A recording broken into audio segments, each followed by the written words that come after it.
one to save me from myself, to hear me cry when I call out for help. I blame it on the voices that are in my head, wondering if they'll ever be put to bed. Feels like I am close to reaching my wit's end, holding out, but I'm about to blow it up like a volcano.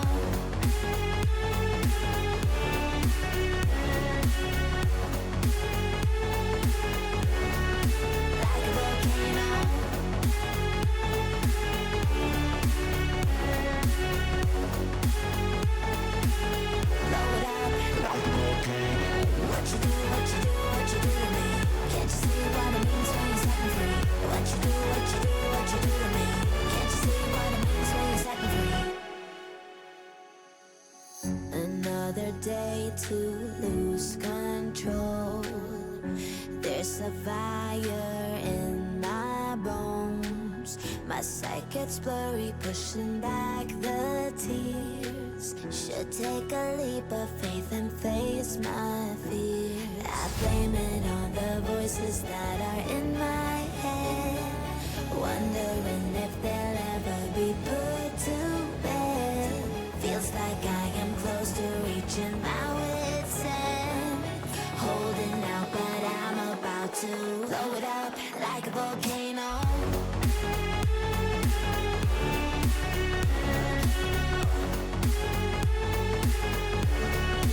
Like a volcano.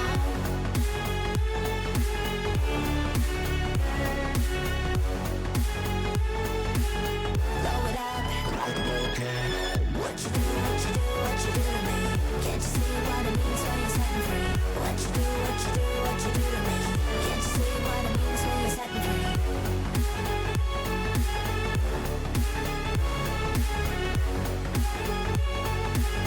Blow it up like a volcano.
Got drunk off your lie, and I lost myself again. You hit it just like a drug.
encima para enloquecerme, pero voy a draw the line.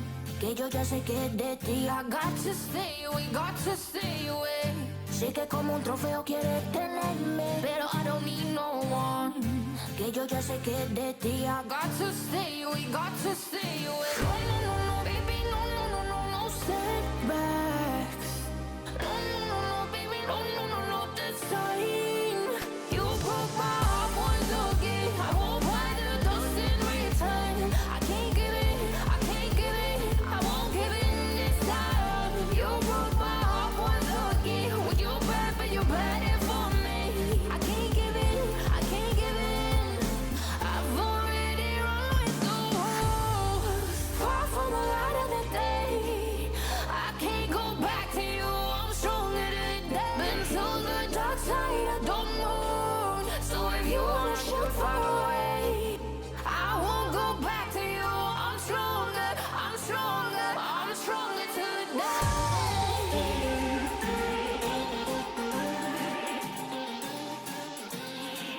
I'm stronger today.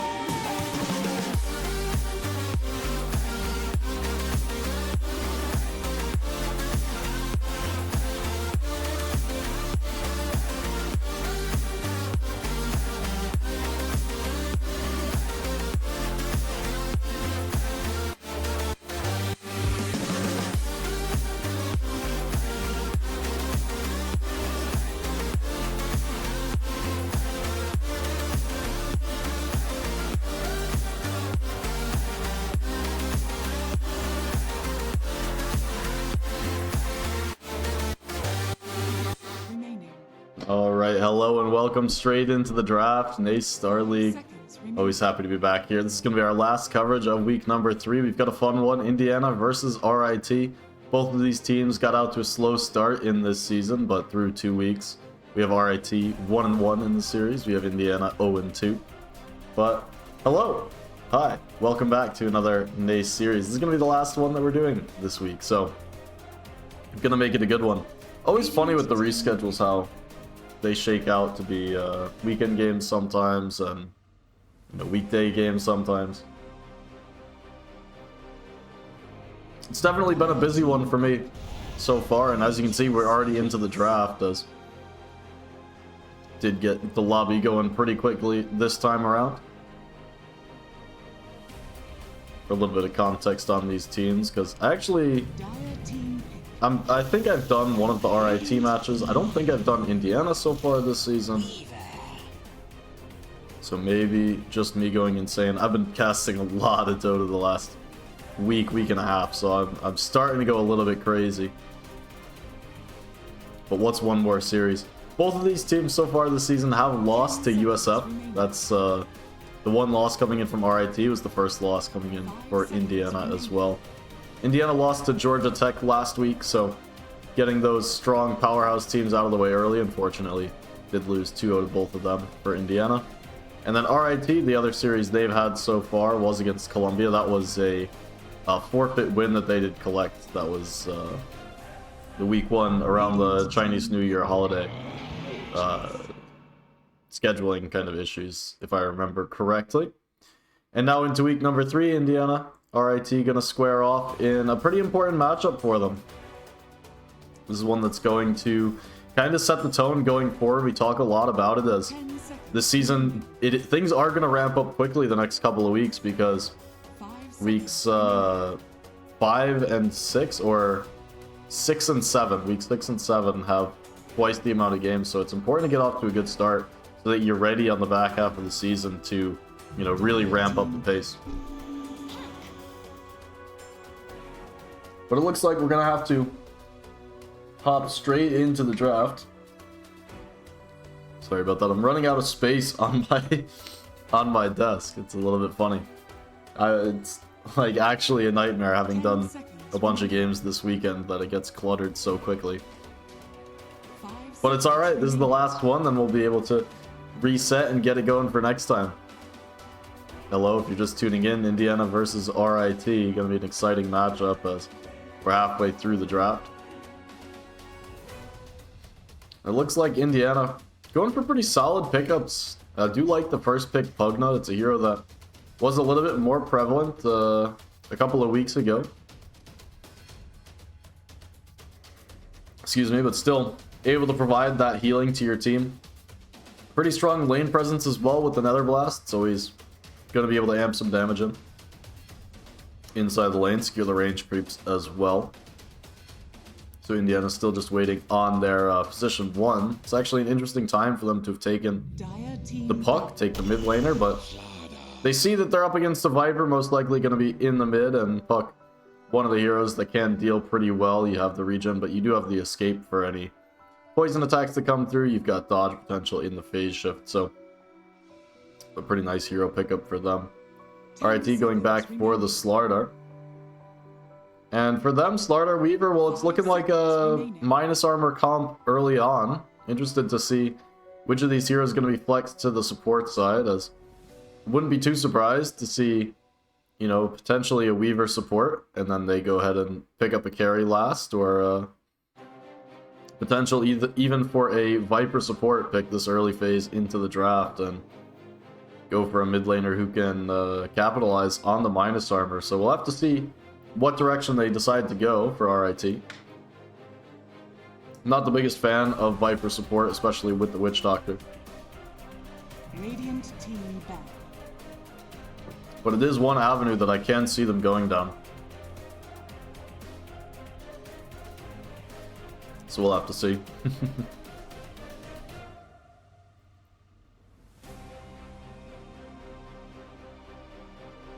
10 seconds remaining.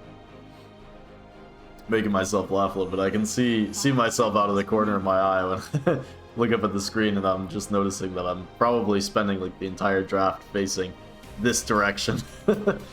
Looking at the actual heroes come up on the screen. You can tell I'm going a little bit crazy. I was up last night until like 2:30 a.m. casting the UBC series versus Seneca. If you didn't get a chance to check that one out, that was a ton of fun to do. Seneca took it to all 3 games against the defending champions. The last game was like 56 minutes or something crazy. Very back and forth affair, and a very hard fought one. Won't spoil the ending off of that one, and do make sure you check out the VOD. That one is posted, so if you haven't had the opportunity to watch that series, do implore you to do so. Yeah, RIT gonna go for the last pick, Morphling, so as I thought, gonna pick up that carry. Most likely gonna see a Weaver support here with the Viper running to the mid lane. Indiana, see what they're going to do here, but most likely gonna be looking for a carry for themselves. And what heroes do we like here? There is potential for the Luna Pugna lane would be very, very nice. Could run Luna Venge as well, but Luna Pugna is a pretty strong combo. Luna loves having the steroids, and Pugna will be able to provide those with not only the life drain, but odds are going for a Glimmer Cape, and Venge could go for a Solar Crest as well, so very natural way into this game. Otherwise, Lark looks like it is still in the pool as well. Not the most fun time against the Slardar, but you are against the Strength hero, so you can always mount up some Essence Shift stacks in lane. Outside of those 2 heroes, I mean, you can kind of pick anything. Troll is also a hero that you do have some ideas of being able to play here. But the kite potential against Viper makes you not the happiest. So I'd be looking for either the Luna or the Slark here myself. Let's see what Indiana do decide to come up with, as the reserve time does start to dwindle here, looking for that last pick.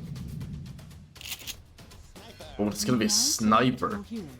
This is a scary Sniper game, by the way. This is not a simple Sniper game.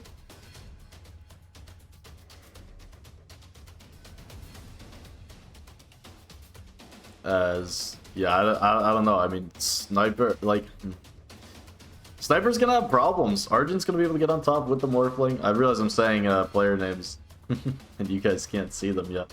So, Morphling gonna be able to get on top of Sniper. Slardar gonna be able to get on top of Sniper. If you're ever able to find the Weaver Swarm Bugs, provide the vision on the back lines. They've got a lot of gap close on RIT, so I'm worried about this Sniper pickup. Not sure how much impact you are gonna be able to have on the Sniper, or if you really are just gonna get run down. The laning should be okay as long as you're careful with the positioning. Against the Slardar, you should be able to get the points into headshot and keep the Slardar at bay, but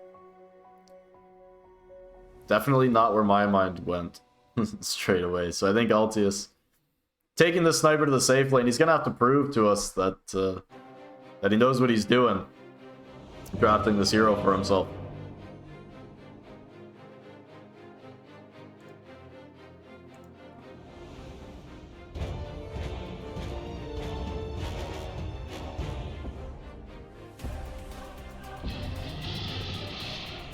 But as we get into the game, game 1 is going to be getting underway.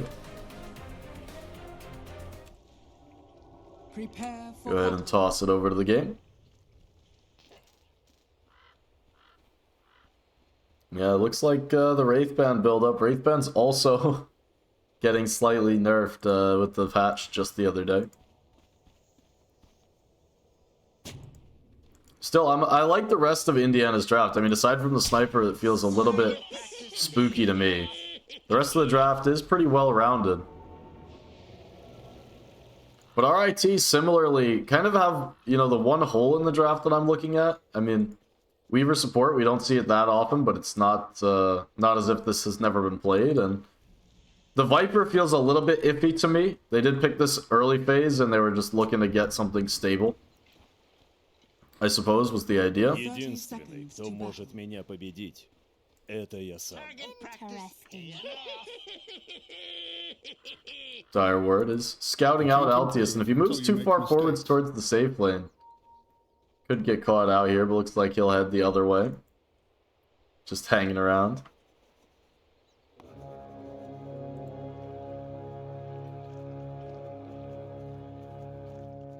Heroes not going to run into each other. Game's going to get underway without any contest. Rune's going to go 2 for 2, and we will start things off.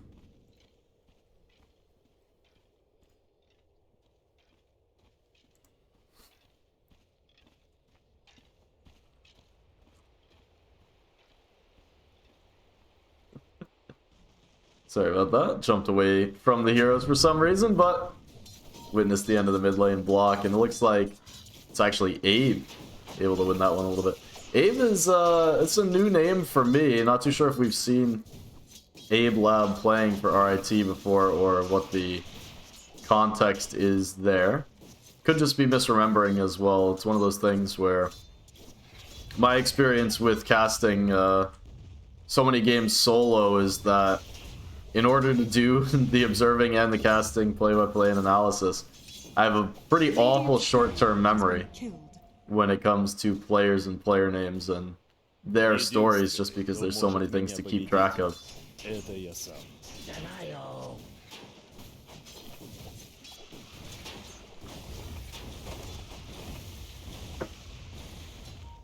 Abe with the early level 2 looked to put some pressure on, but just a couple of poison attacks applied to the fairy dragon. How often do we get dragon versus dragon in the mid lane, by the way? Viper and Puck going toe to toe.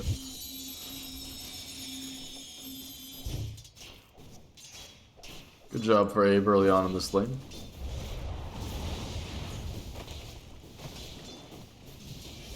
You see Argent up top on his Morphling. Gonna be farming away against Centaur. This lane duo is one that we do see quite often. Slightly surprised they decided to run the Pugna up top instead of with the sniper.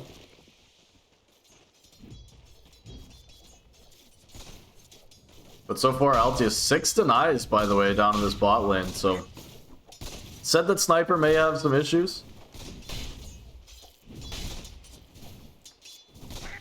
but early on in this lane, he's having a pretty good time for himself. 11 CS.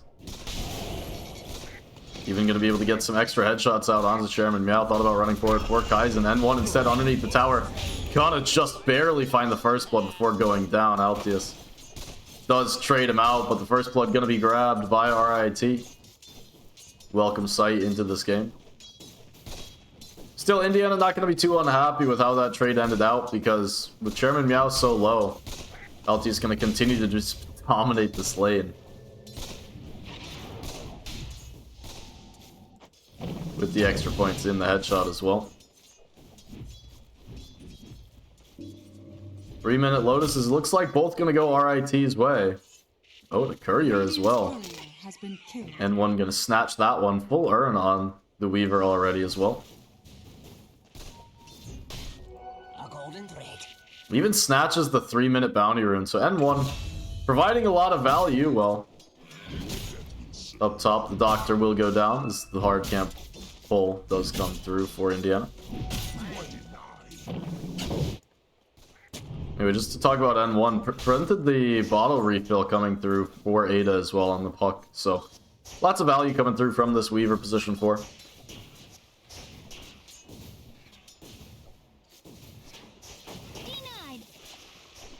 And actually taking a look at the early CS board as we come up to the 4-minute mark. Top 3 heroes all on Indiana's side. Leading in the kill score as well, up 2-1.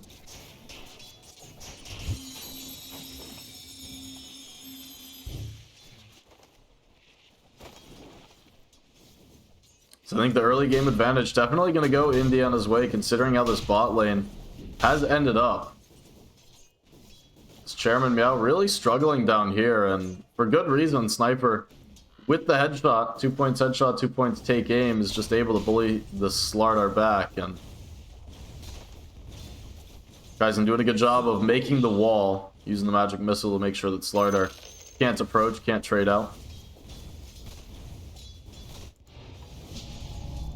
Up on the top side. Nebula was in a little bit of trouble, but totally fine.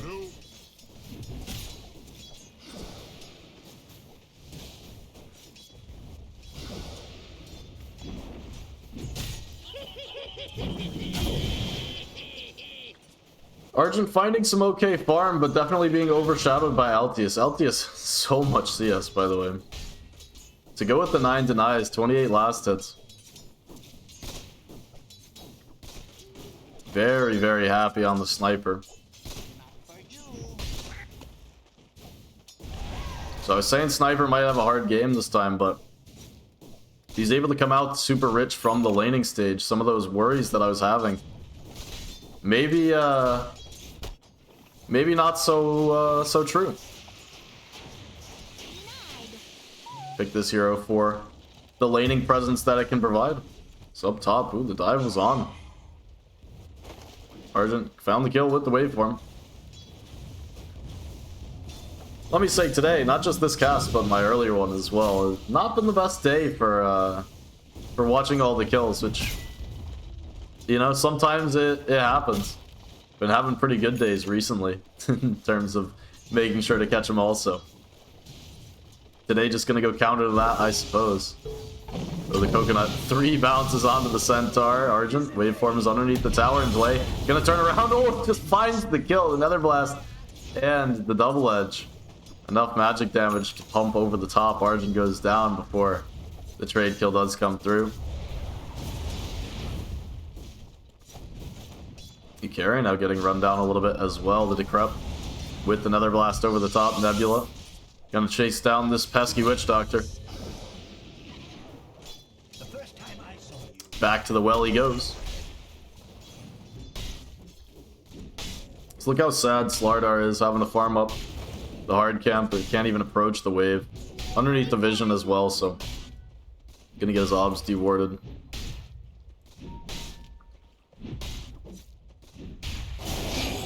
Rotation was on from the puck. Saw that one coming, but perhaps not the best time to pick up the coffee.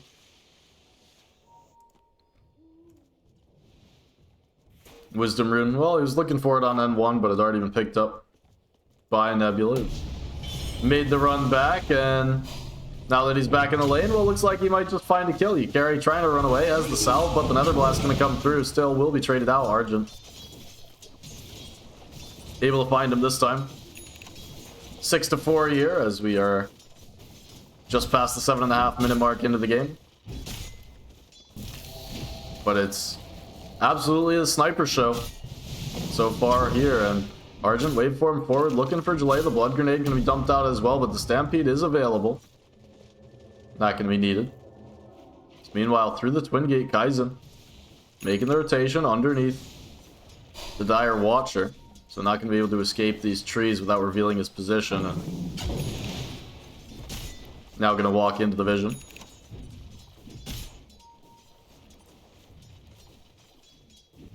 Argent just sitting underneath his tower. Creeps pushing in, needs to be careful, make sure that the dive play doesn't come through. And Argent, well, he wants to approach up for the wave. A little bit of harass being put onto Jlay might just spook off Indiana from this tower, but for now, holding on to that siege creep. They want to get extra damage on the tower, and with the Nether Blast, they're doing a pretty good job of it. Bugs come through onto Nebula, looking for him. Jlay falling super low. Ikare looking for the angle, trying to find the coconut, not going to manage it onto the Centaur instead. It's going to be Nebula caught up by the Maledict, but N1 chasing down the Centaur as well. One more right click, but the Magic Missile is going to stop it in its tracks. Not going to find the kill. Instead, it's N1 in some trouble. Meanwhile, Pugna does end up getting clicked down by the Maledict. Second kill comes through on the support. N1 able to Shikuchi his way to safety as Ada just off the mark with his spells and at least grab one kill, but need to be careful as Argent throwing out more nukes. Not going to be able to find the kill there either. Still, despite all this, and it's been a long time, Altius continuing to farm freely as, well, we've seen Chairman Meow just farming up the hard camp in the triangle. Can't even approach this wave. So it looks like another kill. That one in the mid lane. So they did find the Pugna. We're just taking a look down here. You can see the pressure that Chairman Meow is feeling. Wants to step up, wants to take one wave, ends up eating 2/3 of his HP pool just to do so. It's forced back.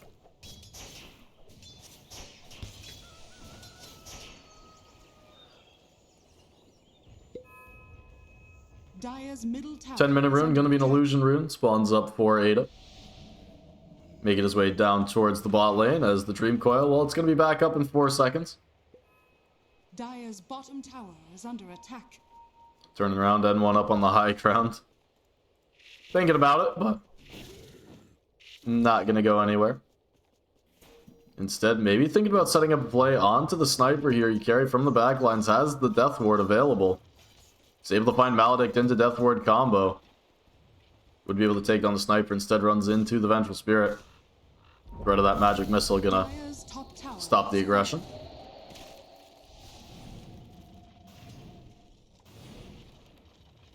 Continues to be a struggle for Chairman Meow, just forced to farm up these Centaurs.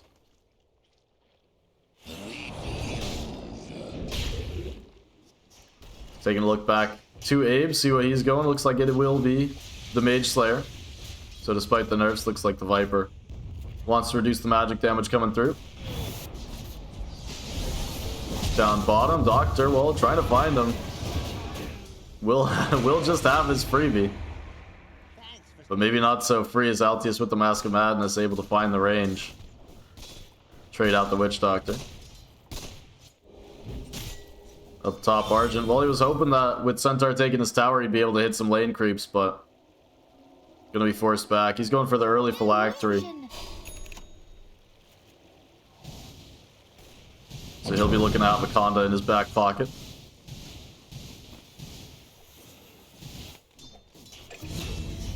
Oh, Altius. Another one onto N1. Saw that people are hanging around here, but didn't really figure there'd be too much going, as pretty deep underneath the tower for RIT, and Altius no points in the shrapnel. It's not so easy to find a kill, but did manage to do so regardless.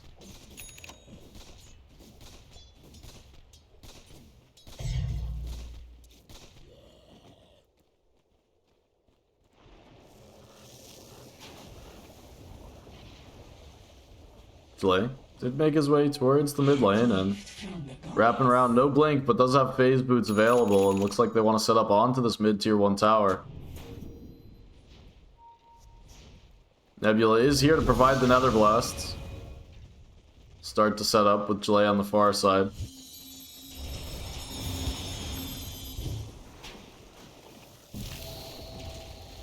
See if we have anything more than a standoff, as for now. Bugs will be cleared off, nether blasts will be applied. They'll work on chunking down this tier 1 tower, Indiana. Dire's bottom tower is under attack.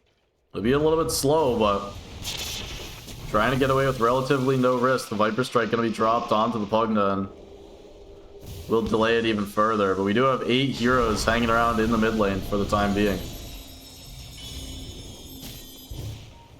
Smoke up from RIT.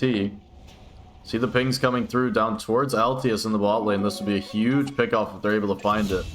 N1 in the lead for now, as like the mid lane fight did break out with these heroes running away, but we got a bigger kill to watch down in the bot lane as Altius gonna be in some trouble. They're not gonna be able to cancel the TP. Кто может меня победить? Disaster. Dire's structures are fortified. Dire's middle Absolute tower is disaster. under RIT, they made a cool rotation down to find the sniper, attack. Dire's middle tower has fallen. but instead they lose 2 heroes in the mid with the rest of the team making their way to that bot lane. Didn't find the kill on the sniper, lost their mid tower as well.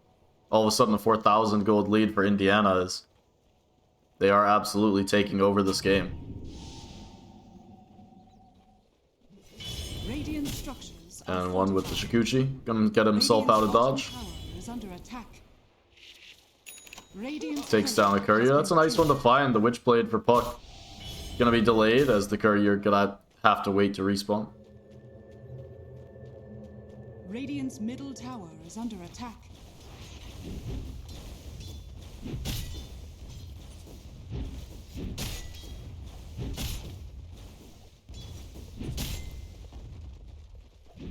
So taking a look here, 15 minutes into this game, Indiana not only surviving the laning stage, but thriving in the laning stage. Early lead here, and now it's going to be on RIT, see if they can't find their way back into this game. And Chairman Meow, well, the Blink Dagger did come out. So despite his struggles, is just 0-1-1, so managed not to die in the lane. Found the Blink Dagger in the jungle, now looking for the Puck.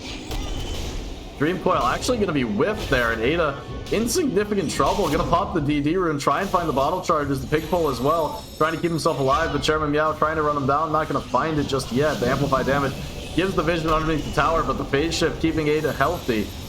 Couple of whipped spells for each side there, as now Argent potentially in some trouble. Once again, Chairman Meow looking for the Puck. The Puck this time surviving through. Crush not going to hit either, and Argent a lot of trouble. Needs to get that next wave for him. The strength more. It's buying him time, and Argent will be able to get the jump away, but Ada looking for the extension, looking for the catch. Gonna jaunt forward to that door. Carry has the catch, but you're gonna be dodged out nicely from Ada. Still not able to extend forward far enough to find the kill onto Argent. So a very long and windy fight for one kill onto the Slardar. So Argent will make his way back to the base. Still, all that time is going to be helping Altius get even further ahead as the Maelstrom being worked on.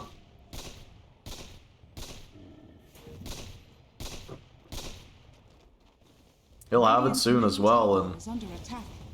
saw N1 has the Maelstrom queued up en route to the Gleipnir. But some little part of me wonders if this is not a little bit too greedy for the RIT lineup right now, as they're already struggling to find farm on their cores, so not sure where N1's going to be able to pull the farm from at the moment. It's a question he's going to have to answer on this Weaver.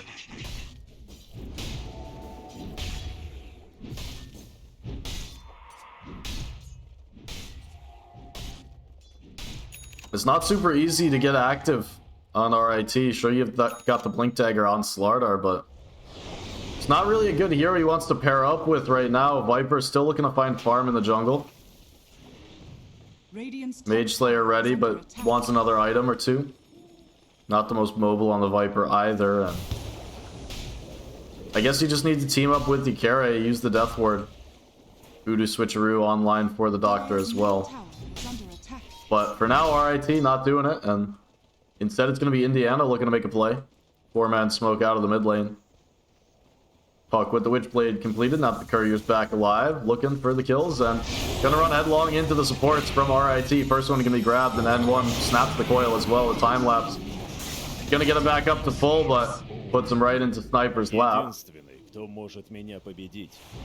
Chairman Meow able to get himself away, but 2 kills for Indiana, and looks like they're gonna just run straight down this top lane, put some pressure perhaps on the tier 2 tower. Is under attack. Play. The smoke's gonna break on Chairman Meow. Not sure if he recognized it.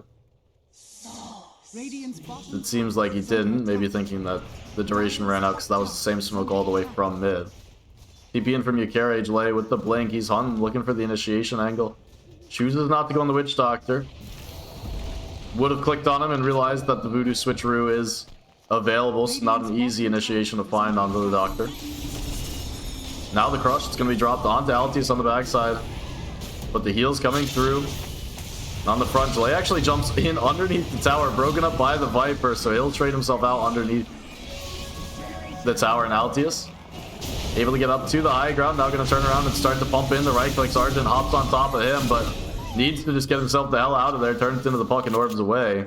It's going to be 3 kills for Indiana, and Argent not going to get killed off just now, but another coil. Gonna connect onto him this time. Shouldn't be able to strength morph his way away. Will go down, and 1. The only surviving member of RITs, the tower goes down as well. So it looked like it might have been a little bit of a messy engagement from Jlay. Being very ambitious on the Centaur, but ended up buying his team, buying Indiana the space to get back up to the high ground. And once Sniper's raining down right clicks from the high ground, the fight's pretty much over. It's just a matter of time before all your heroes lose their HP. Dire's middle tower is under attack. Tier 2 mid under siege next. Feels like not much RIT can do about it either. Down 10,000 net worth here, 20 minutes into the game. 18-9 as their kills getting doubled up at the moment. Chairman Meow is looking for the angle on the blink potentially, but needs his team to be there to follow up, and for now a little bit far, so instead the mid tower just gonna go down. Dire's middle tower has fallen. Indiana, you can see the line gets drawn. They want to head down to the bot lane, start to push in that way, but the smoke from RIT looking to catch any stragglers before they're able to get away. The Mask Map has popped on the Sniper, and the Bash is coming through. So much minus armor, including some of his own, and that's a big kill to find. Ben's gonna go down as well as he channels the Death Ward on top of him. So RIT, they'll strike back with a pair. A golden thread. Perhaps not done yet, as N1 is hunting. Found Nebula underneath the tier 1 tower in the bot half, but Chairman, yeah, well, he's found a better kill. That's the Centaur going down. Nebula gonna be able to TP away here as the crush just too long on cooldown. Bottom tower is under attack. Now can see how strong RIT think they are if they want to head into the Roche pit with the level 2 Corrosive Haze. It looks like instead, Has fallen. with Abe in the mid, they're going to have to back away, deal with their waves, as Indiana will be respawning. I'll take that. But RIT, that smoke was instrumental in relieving some of the pressure of this game, as it's half the net worth lead of Indiana, down to about 5k here. It's going to buy RIT more space to get back into this game, to claw their way back to even on the gold chart. It's the early phylactery for Argent. Didn't really manage to get himself involved with this, and slows down the farm speed compared to just going for the flat-out Manta. Radiant's middle tower is under attack. But now all of a sudden, closing in on that Manta style, and we'll continue to find the farm beyond. Radiant's bottom tower is under attack.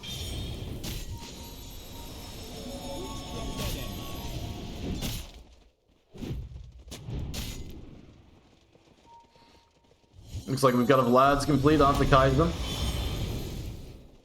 So gonna be not going for the Aghanim. He's actually pretty rich on the Vengeful Spirit, by the way. The Shard Radiant's in his bottom inventory tower as well. is See if under that one, attack. yeah, was given to him off of the Tormentor. Chairman Meow looking for the Blink. They're gonna find the Viper Strike as well over the top onto the Venge, but Who's really found who? Slay in with the Centaur Stomp instead. He'll be the one clicked down. Death Ward being channeled on the backside. Very nice Death Ward, actually, stopping any initiation from the coil. Now RIT trying to get out of here, and Ada, well, he jumps forward, but he gets clicked down immediately by Slardar. The bash comes through, the jump forward, the crush. Finds onto 3, and Alti is starting to fall low. Can't fight into Argent, or can he? Argent needing to run away. It's Ave now looking for the kills, looking for the sniper, but the heals coming through from Nebula. Nebula denies himself to keep to keep Altius alive. Does end up finally going down as Argent in with the reinitiation takes him down. Is the 5 for 2? 5 for 3? No, 5 for 2. Is N1 never in any real danger in that fight? Radiant structures are fortified. What a strange looking fight that one was. Feels like every time Centaur finds the jump, he just nearly dies. Looks on the back for the stomp and just... I don't know. It's a strange look.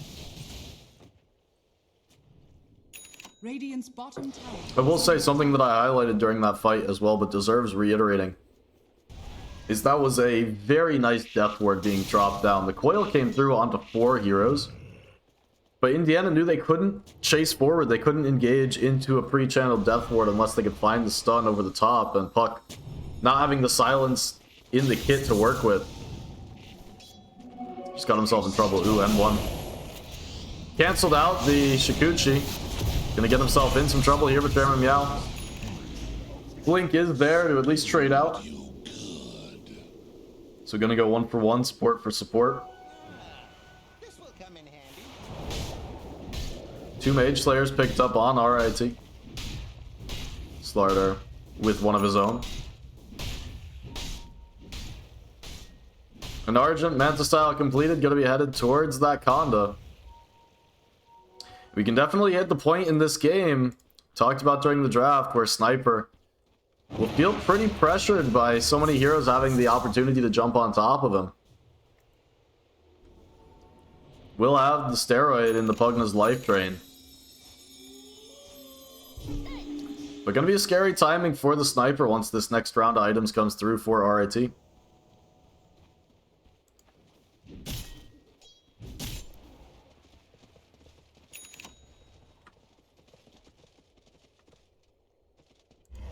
Tormentor was taken over on the RIT side.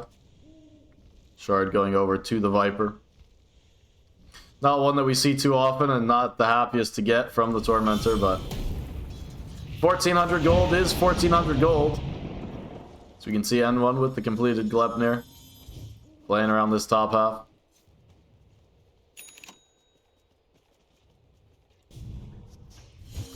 But Indiana making the group up top. Thinking about this first Roshan. Did survive the daytime, so migrated up to the top lane. It's Indiana gonna stack up the heroes here. Radiant's middle tower is under They do actually take this Roche reasonably quickly if they do want to move into it. They're gonna 5-man smoke. Looks like perhaps straight into the pit with the Vlads. LTS Hurricane Pike ready. They're gonna have the minus armor from the Wave of Terror as well. Radiant's bottom tower is under Be able to take this one down. Wasn't sure if they'd actually go for a play like this to go into the pit, or if they just wanted to make sure that RIT weren't going to be able to grab it for themselves with so much minus armor coming through Radiant's middle tower is under attack. on their side.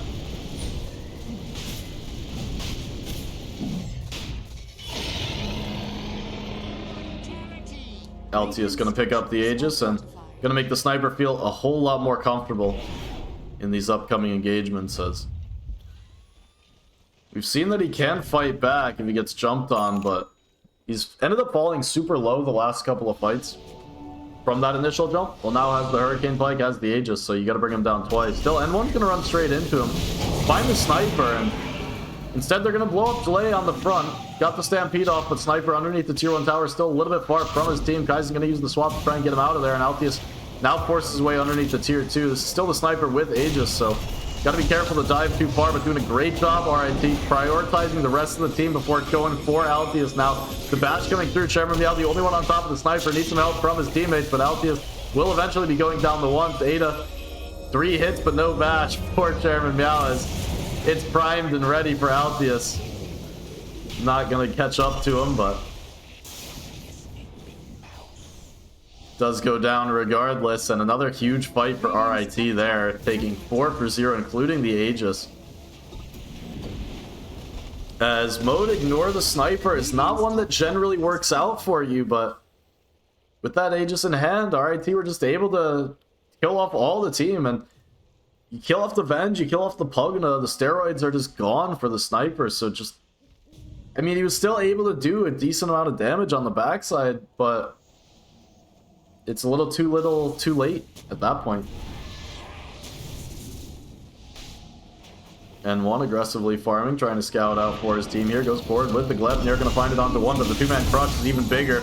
Starting to fall low on Slardar, but the chase is on. Blade trying to get himself away. Decrepify to save him for now, but looks like he will be going down eventually as N1 going to finish the connection there. And Ada potentially in some trouble as well. Did already use that illusory orb, but able to get back behind the tier 2 tower, and with Altius respawning, or having respawned, don't want to go any further.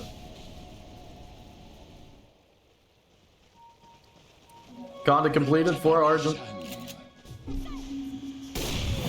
Ada looking for a quick kill over onto the side, onto N1, but just barely able to get that off. And now Altius maybe bit off a little bit more than he can chew to Decrepify underneath the tier 2 tower, but Argent looking, hunting, trying to take him down. You can see the damage coming through from the Conda, but this time going to be caught by the Dream Coil underneath the tier 2 tower. A little bit isolated from his team, but round 3, it's going to be coming up. Chairman Meow jump forward onto the high ground. Altius getting the steroids, getting the life drain from Nebula, and able to use the Stampede to get away.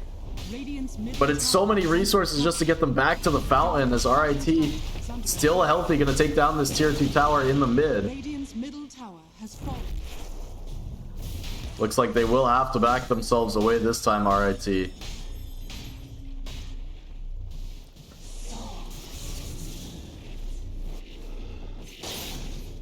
But a very good job from them to not overextend, but also recognize that they are strong, not being afraid to jump up onto the high ground.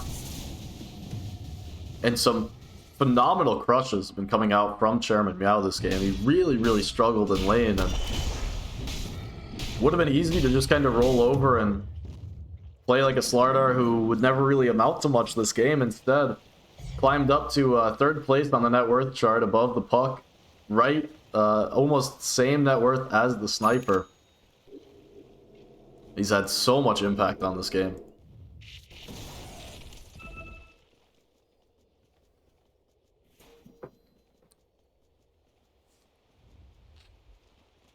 And one continuing to be a nuisance, but Indiana with the smoke up in the top lane. Well, they're going to find you. Carry. Voodoo switcheroo in hand. And going to put a little damage onto Jalay before he goes down, but it's the bot lane where RIT... Oh, Chairman Meow, he got baited. Altius with the first TP in the trees. Messed with the timing a little bit, and Chairman Meow, well, he's going to get punished. I hyped him up a little bit too much in the prior segment. A little bit of a curse there for him. I love the idea too. I mean, it almost would never work, so it's kind of wrong. But I love the idea, like, oh yeah, Puck's just TPing in. I'm going to be able to time the TP, and I'm going to blink crush in like 3 hits, and he's dead. And then even if I die, I've traded out 1 for 1 on their mid laner, and it's all the way back on their high ground, and it's like all good things. But the Altius TP didn't reveal itself in the trees. Really did just mess with the timing. Ruined that play before it began. Still, we've swung up to an 8,000 gold lead for RIT. As the kill's dead even, 23 to 23.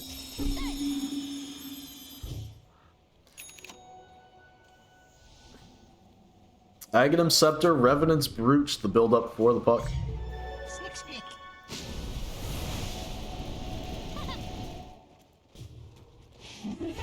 Ada is going to be working for the full right-click damage idea. And Altius just looking for more damage of his own. Chrysalis queued up. See if he's not going to bring that one out to himself. Does have the concussive grenade to work with as well, but no yellow item for him, and he's not afraid of anything.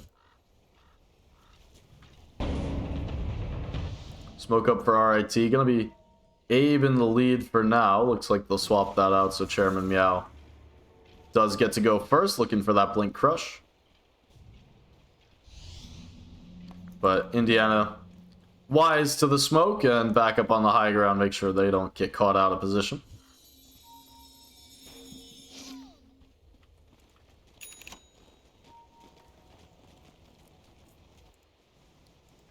Roshan still a little bit of a ways away. So for now, RIT going to be content with controlling up the map.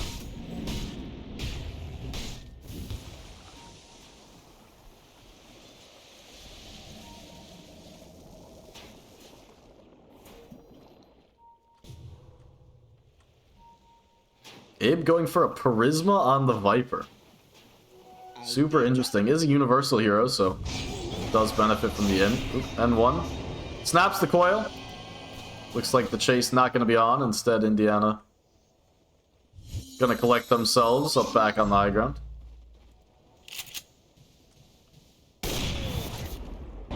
LT is pumping some damage in with that ultimate. Chairman Meow. See if they want to snatch away the Tormentor instead. Ooh, the blink going to be cancelled out by the right clicks from Altius. Now a little bit of awkward positioning here. Underneath the tower, the jump forward going to be on to delay. As Abe was able to get the Viper Strike onto Altius, so Sniper, some very awkward here. He's going to be hitting up high ground, but still able to bash himself away. Chairman Meow found the blink onto the backside, but the swap is going to be there, and now Altius just hammering away into the Slarder. Slarder is still able to take down the one in the Vengeful. But that's going to be all through Row. Ends up being a 1-for-0 somehow as N1. Oh, the time lapse going to dodge off some damage. Dire's bottom tower is under attack.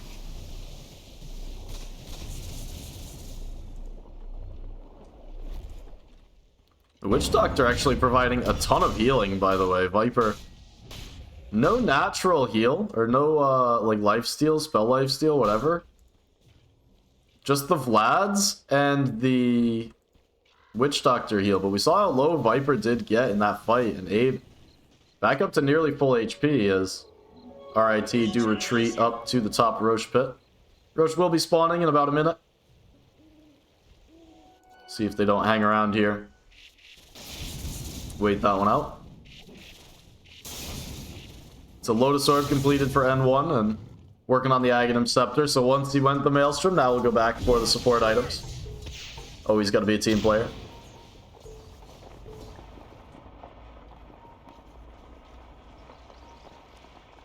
Ikare has the drums. We've seen drums get a big buff recently. Oh. Awkward. Saw the HP going down as they started to take the Tormentor, and you know it can happen. Almost lucky that more supports didn't go down for their trouble.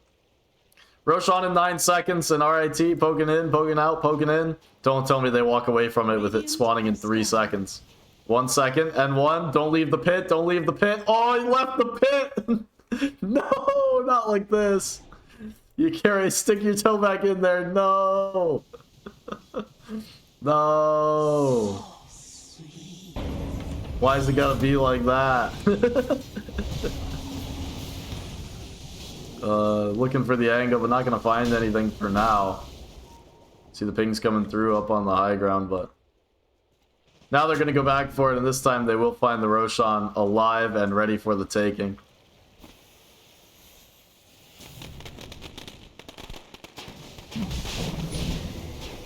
Looks like this one gonna go without a contest.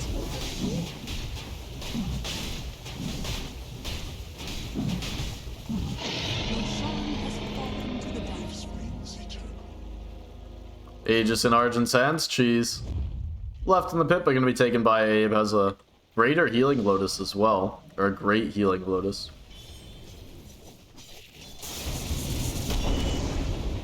So plenty of extra regen to work with.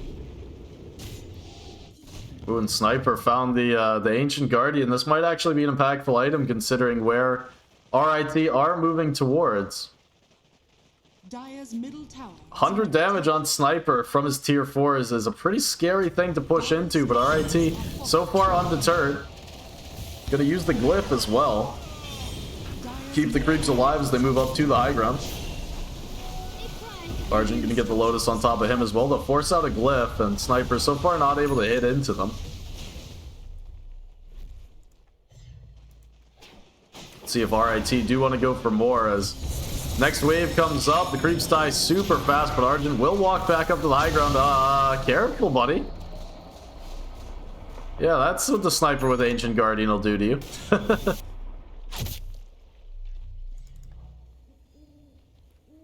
So RIT, I think they're going to have to rethink their method of approach here onto the high ground. Sniper going to do what Sniper does best, and that's turtle up by his towers. Paw is going to come through.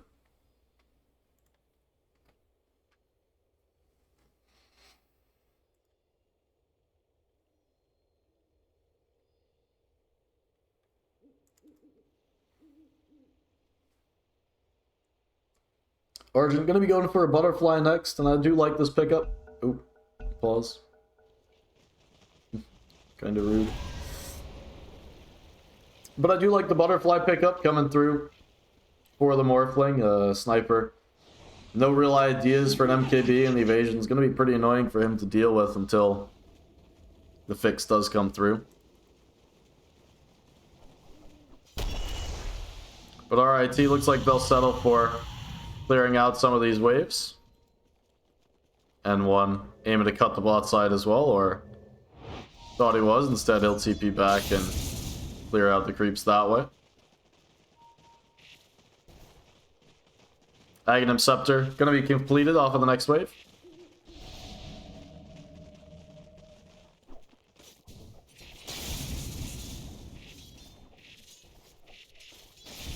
It's Indiana for now, still just pinned inside of their base.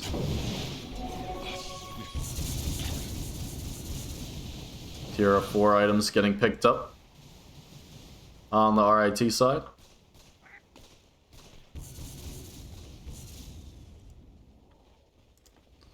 Feels like Indiana kind of need to do something, but at the same time don't want to leave their base, as not only is Sniper strongest from the high ground, but he's also strongest when he's close to the Ancient now.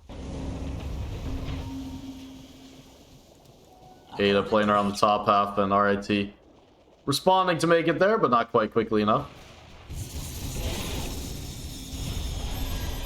Thinking about poking up the high ground again. He's going to send the Morphling illusions and start that way. Abe with that Viper Shard gonna toss some poison attacks onto the tower. In the bot side, N1 with the split pressure.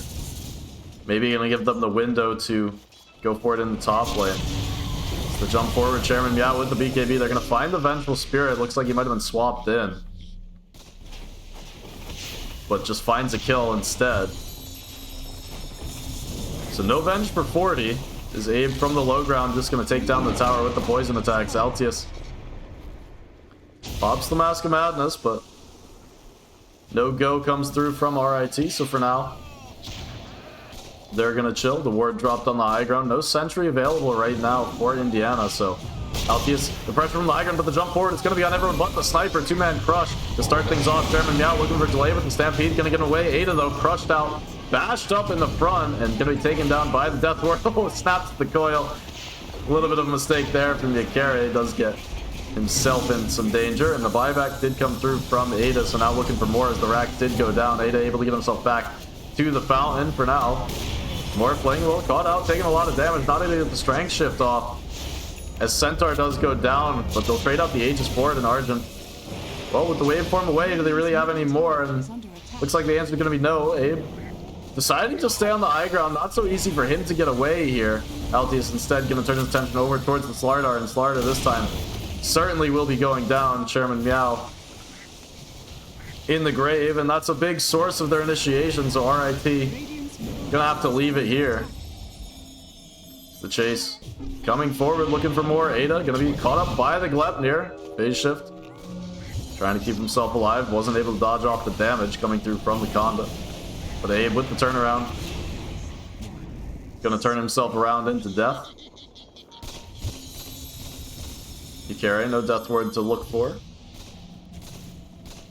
Altius showing pretty far forward. The TP's coming through from Ada on the backside. Not gonna cancel that one, and now all of a sudden Sniper Caught out in a pretty weird position. Will be able to get himself away. As Arjun up a little bit high in the strength. So not able to just jump on top of the sniper straight away. Sees the shield rune. He'll go up to as much strength as he can before picking that one up and now tossing himself back down to that agility form. Always nice to have an extra 3,000 HP to work with.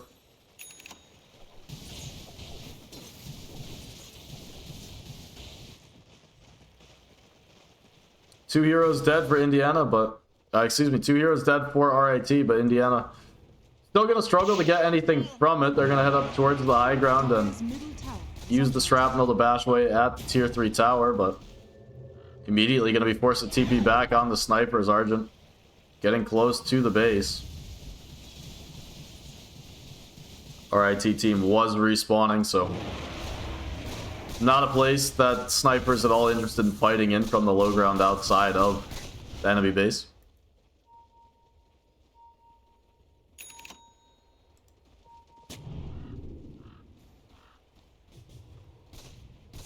(26-27) here. Indiana behind by a little bit more than just 1 kill, as 14,000 in the gold has made itself very apparent. Arjun gonna go forward looking for the kill onto Jalay, but not the quickest take, as well as the shield rune expiring means that Arjun just gonna be forced to back off here, and seems as though the turtle game may just continue. Smoke up from RIT, but Indiana not really interested in leaving the base in the slightest. You carry. Need to be a little bit careful there on the Witch Doctor. Gonna get stunned up, but Jalay maybe bit off a little bit more than he can shoot. A Stampede's gonna come through, but he's gonna be stuck, forced up to the high ground with the swap as well. Kaizen able to get his buddy out of danger, and Ikari's starting to fall low. No voodoo switcheroo to work with means he's going to be crit down. The Dream Coil drops on the backside, but in a lot of trouble as Ada goes down 120 seconds on the deck. That's the dieback puck. Did get the BKB out of Arjun, and are there enough resources for RIT to continue to commit forward into this one, or is the sniper high ground going to be a little bit too much? And I think the sniper high ground might be a bit too much, even though puck is dead for 100 seconds. Altius just continuing to be a menace on the high ground. BKB's going to be on cooldown for about a minute for RIT, so they'll have a window where puck is still dead and the BKBs are back online. Arjun sneaks his way up to the high ground in the mid, takes down the range barracks. Meanwhile, a little poke, little prod at the high ground as Abe tosses some poison attacks on the tower. But it's in the mid once again. Arjun just wailing away on the melee barracks. Two-pronged attack working for RIT without the mobility up the puck. Held that thought as jump forward Chairman Biao. Well, he found some work, but Altius did have the swap to keep him safe. Behind the barracks, starts to chip away into Arjun.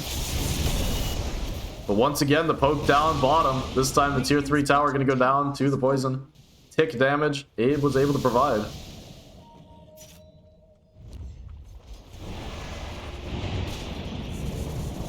But without the mobility of the puck and still in the grave for 30 seconds, the two-pronged attack has worked tremendously well for RIT. Able to get a lot of chip building damage in the last minute or so. I'll take that. And Arjun gonna do the same thing. Have the Ninja Gear smoke. Walks up, takes down the barracks. Wave forms himself away. Barracks are under attack.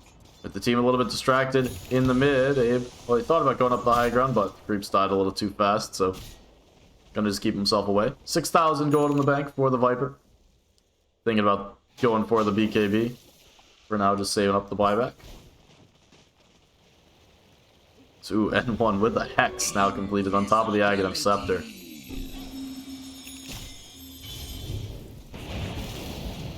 Found more than enough creeps to make himself useful. Walks up. He was looking for the jump with the Hex, but not gonna find it. And Witch Doctor, a little bit too far forward, but with the Voodoo Switcheroo, gonna buy some space, give his team wants to engage, or perhaps Viper just looking for the excuse to go up onto the high ground. He carried time-lapse back into the base, but gonna be okay. And as I mentioned, Abe, well, he's up on the high ground this time, gonna be caught out by the Centaur Stomp. The TP actually from Altius to get from one side of the base to the other. They will take down the Viper, but now on the back, the run in. They're going to find the Hex on the Venge. That's a good first pick. Chairman Meow gets the BKB off. Still surviving through it all, taking up so much of the sniper hits. He's got the armor to work with, not going to be able to have the life. It is 3 kills Indiana's way, and they'll hold for now. As he carried with the Death Ward, actually claimed a couple on the back end of the fight as things were concluding. Does go down. So it ends up being a 4 for 3 buyback out of the Venge as well. But Indiana are able to hold. It's just Argent surviving for RIT for now.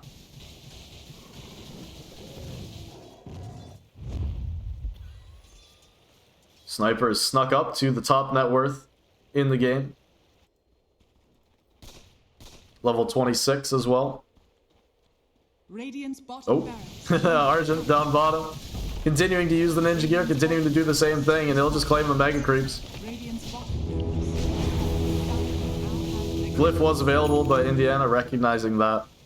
1, the mega creeps aren't the end-all be-all of this game, and 2, if they use the glyph then, it just opens up a 5-minute window where Argent's able to do the same thing. And once again, with Puck dead, Sniper just lacking the mobility to cover all of the lanes at once.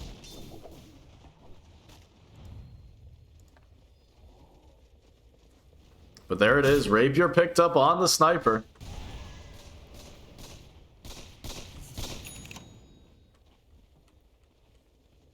Go with his Disperser, hitting for a solid 850 damage when he's inside of his base.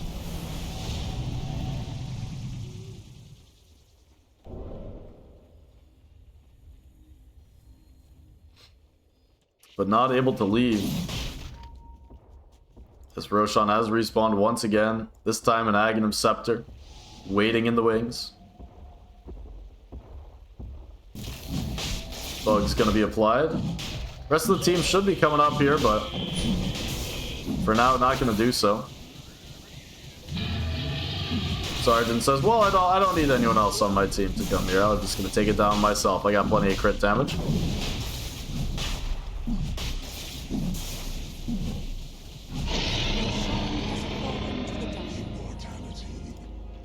Aghanim's going to be picked up by the Witch Doctor, so even more Death Ward bounce is going to be bouncing around. Was holding off just in case he didn't actually use it, but was potential to give it over to the Slardar. I mean, the Morphling Ags is good too, but if you're not used to using it, then it's not the easiest thing in the world to adapt to on the fly. You'd rather have it on the Witch Doctor. But having the old Replicate would always be nice for the Morphling.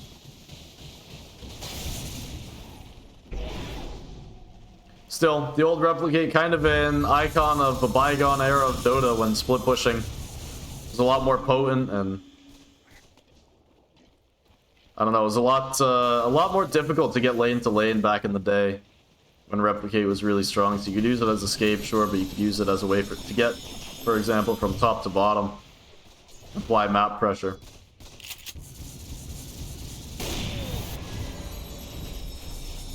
Altius trying to put a couple of waves of damage through, trying to get as much as he can before the fight kicks off so that they have an easier time once it finally does break out.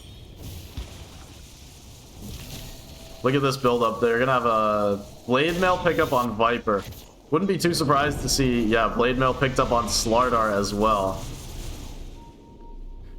This is all for the Rapier Sniper.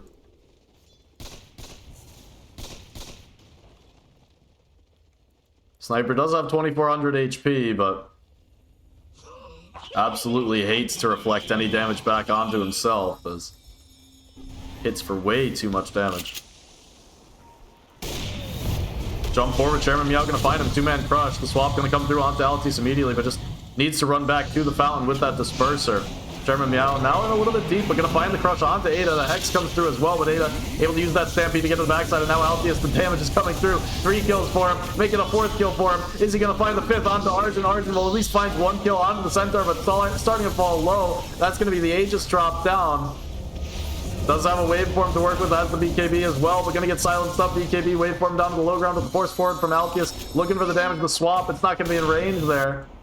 And Argent just maybe gonna escape with his life. Tower is under attack.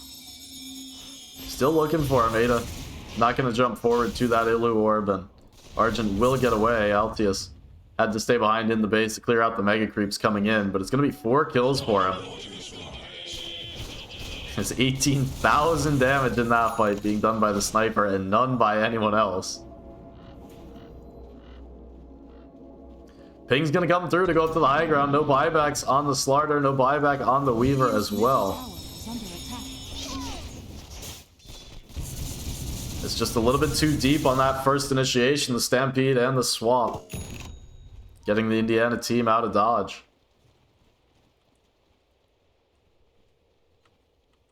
It's going to be 30 seconds without Slarder. Altius is ready to go to work onto the base. Dire's structures are fortified. Glyph going to come through, and they'll have the second round of the Glyph as well once the tier 3 tower does go down. So with the team respawning minus Slardar, looks like Force away and TP. RIT going to escape with minimal damage to their tier 3 tower. Still a pretty infuriating game when you just keep ramming your head against the sniper high ground and can't find it. Not too much to be done other than wait it out at this point. Just continue farming, keep going on the map, and eventually just have 5 heroes with more net worth than anyone else. Sniper at this point capped out except for the Aghanim Scepter, which he does have queued up.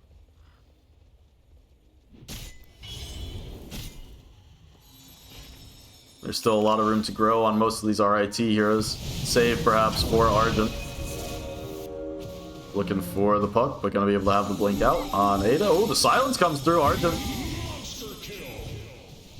What an outplay there. Snag the puck's silence, and with no defensive item on the puck. Nothing doing there. That's 90 seconds on the deck. They're gonna want to force that buyback, but again... Oh, I was gonna say it's not the easiest to do that. With Sniper hiding behind the tier 4s and Mega Creeps already collected, there's not the most threatening that you can do, but Ada gonna make it easier for them and buyback straight away. Wants it to be available as soon as possible, 8 minutes from now.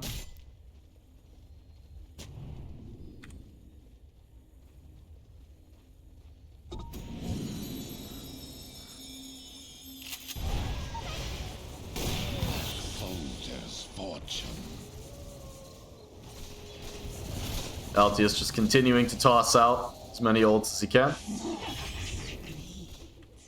Take a look over at some of the supports. Feel like we haven't been clicking on them in a while, and Kaizen doesn't have the Aghanim Scepter completed on top of a Force Staff, and it's the Blink for Nebula.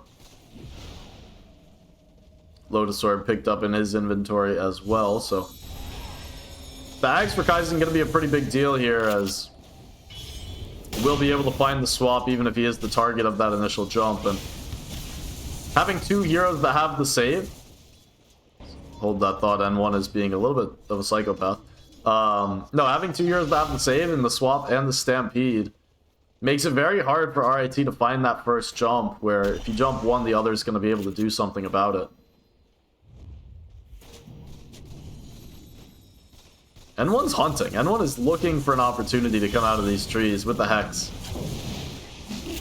Altius taking a little bump of damage, but Argent gonna take his as well.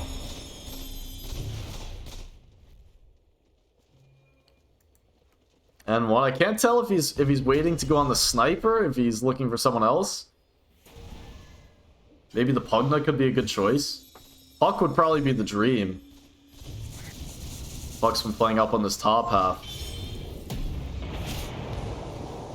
Corrosive Haze is going to be dumped over onto Jalay. And one getting himself even deeper, but now Altius starting to take a little bit of damage. Dream Coil going to be forced on the front. Viper going to snap that one during the BKB duration, make sure he can get out of there. But N1 has broken from the trees. He's going to bring himself out of there. Chairman Meow looking for the kill onto Jalay. Jalay super tanky, going to force out the Stampede now. And if RIT are able to disengage, this is a big win for them. The BKB, or the Blade Mail, excuse me, not going to do enough work for Abe, and he does go down. just unable to extricate themselves from the base, RIT. This would have been a huge deal if they're able to force the Stampede, force some of the BKBs, and get the entire team out, because that would be go time immediately without some of these save abilities. Instead, with Viper dead for 60 seconds, gonna go back to the waiting game. Continuing to control up the map nicely is RIT, and you can see 4 of their heroes making up the top 5. Just Sniper able to find farm while they're stuck in the base, but feels like the net worth is just not changing at all for Centaur, not for Puck. Radiant's courier has been killed. Supports, well, they're getting the same scraps as they usually do.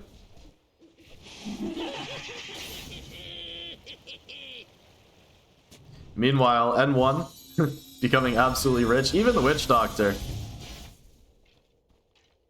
has an inventory full of items as he's catching up quickly to Puck's net worth as well.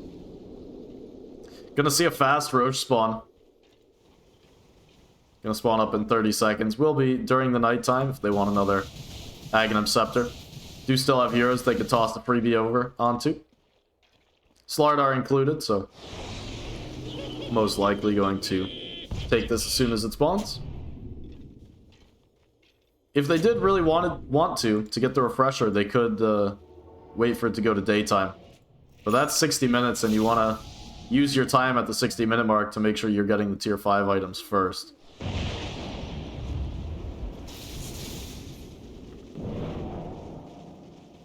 Roshan gonna be scouted out. Still RIT. Half the team pretty close up to the base, and one not gonna be caught out. It is Abe just soloing the Roshan, why not? He's able to do it.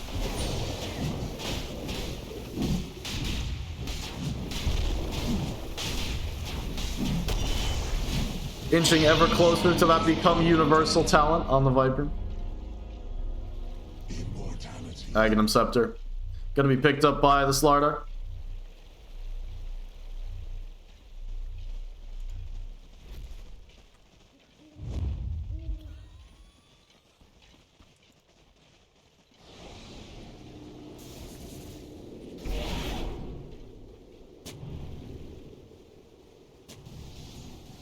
As 59-45, we are going to be seeing 60-minute items here. This game, number 1 of the best of 3, Indiana versus RIT.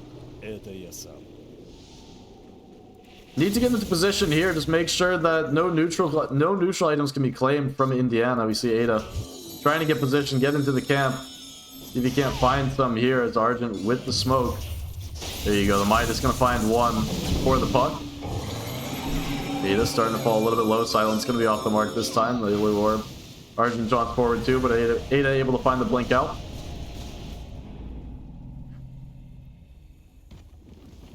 Sent the neutral item home, gave it over to Altius, who grabs a pirate hat. Some extra attack speed going to go his way. But the rest of the team struggling to get out of the base. And the control coming through from RIT. For now anchoring the jungles. No Midas is on them.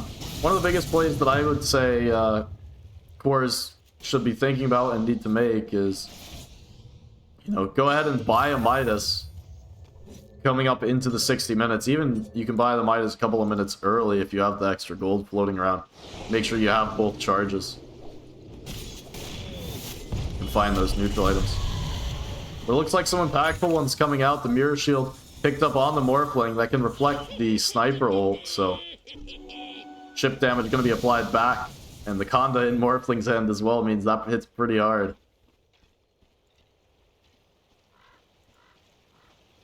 Let's see what else we have. The Arcanist armor was picked up by Chairman Meow. This one's a hard one to use, but damage reflection aura against Sniper, I mean, again, you can see there the Mirror Shield onto Altius.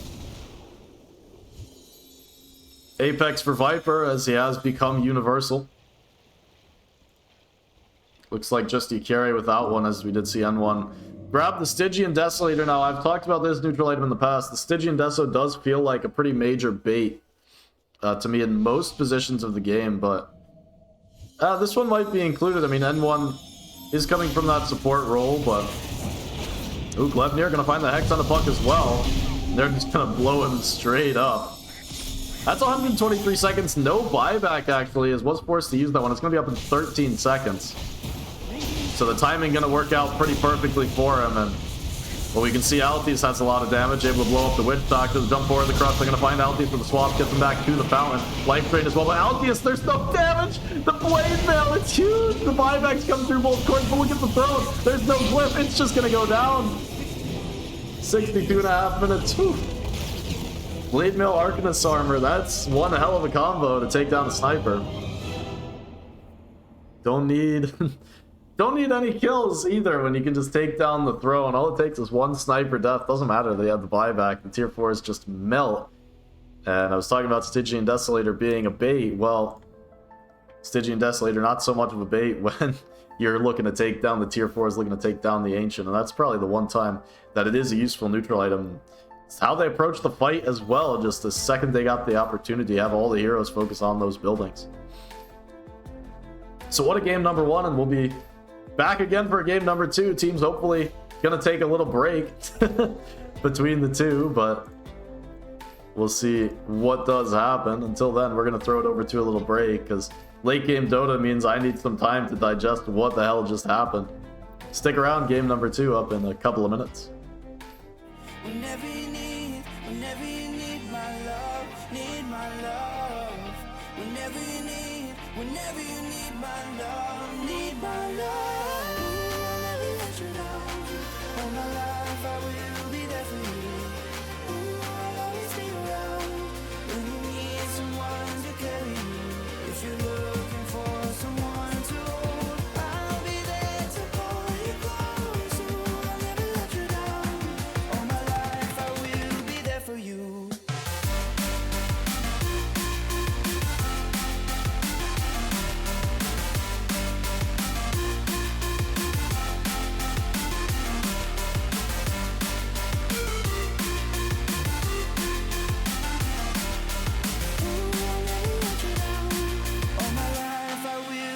For you,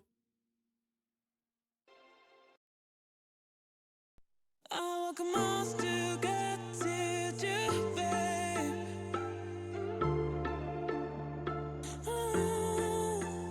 I don't know why I can't see you there. I've tried to get back, but every day is harder.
got it wrong.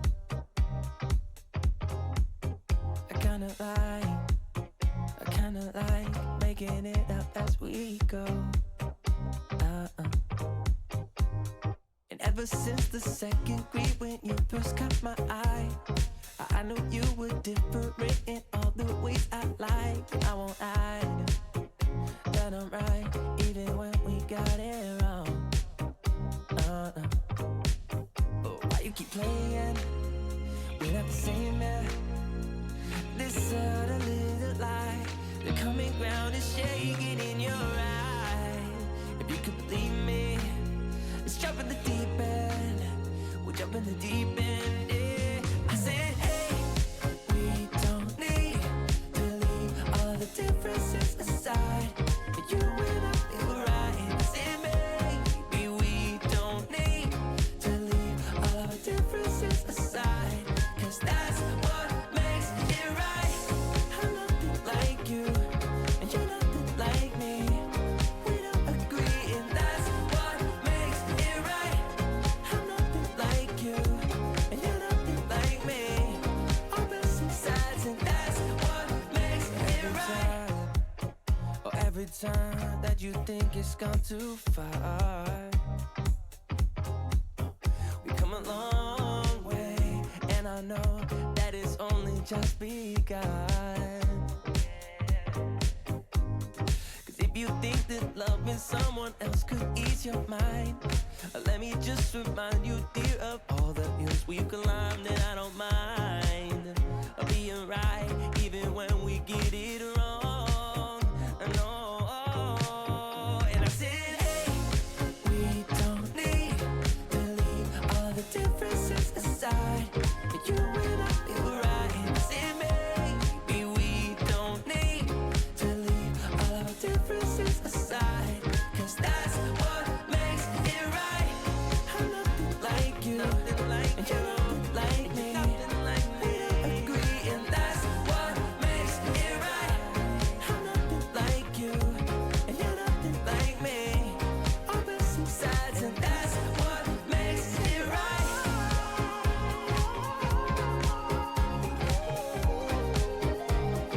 That's what makes it right.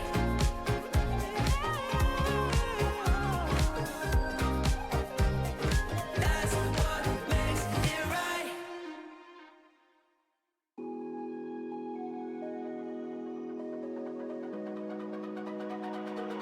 It's almost like falling in love for the first time, all over again. Hold on tight to the feeling, but it's a roller coaster in my head. So I'm holding myself on a precipice, and I've been dreaming off the ground. So I'm looking for something that's definite. I'm praying you don't let me down. It's gotta be all.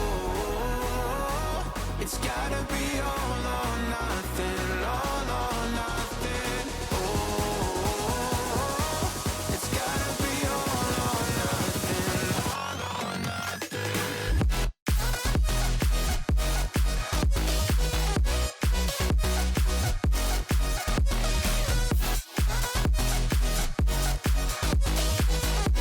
It's gotta be all or nothing. It's gotta be all or nothing. Oh,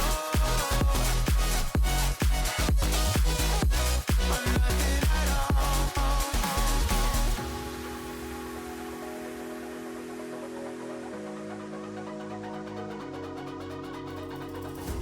Hold these doubts like the playing cards close to my chest. Turn them round for the river and hope it's something that I won't regret. So I'm holding myself on a precipice, and I've been dreaming off the ground. So I'm looking for something that's definite. I'm praying you don't let me down. It's gotta be all. It's gotta be all or nothing. All or nothing. Oh, it's gotta be all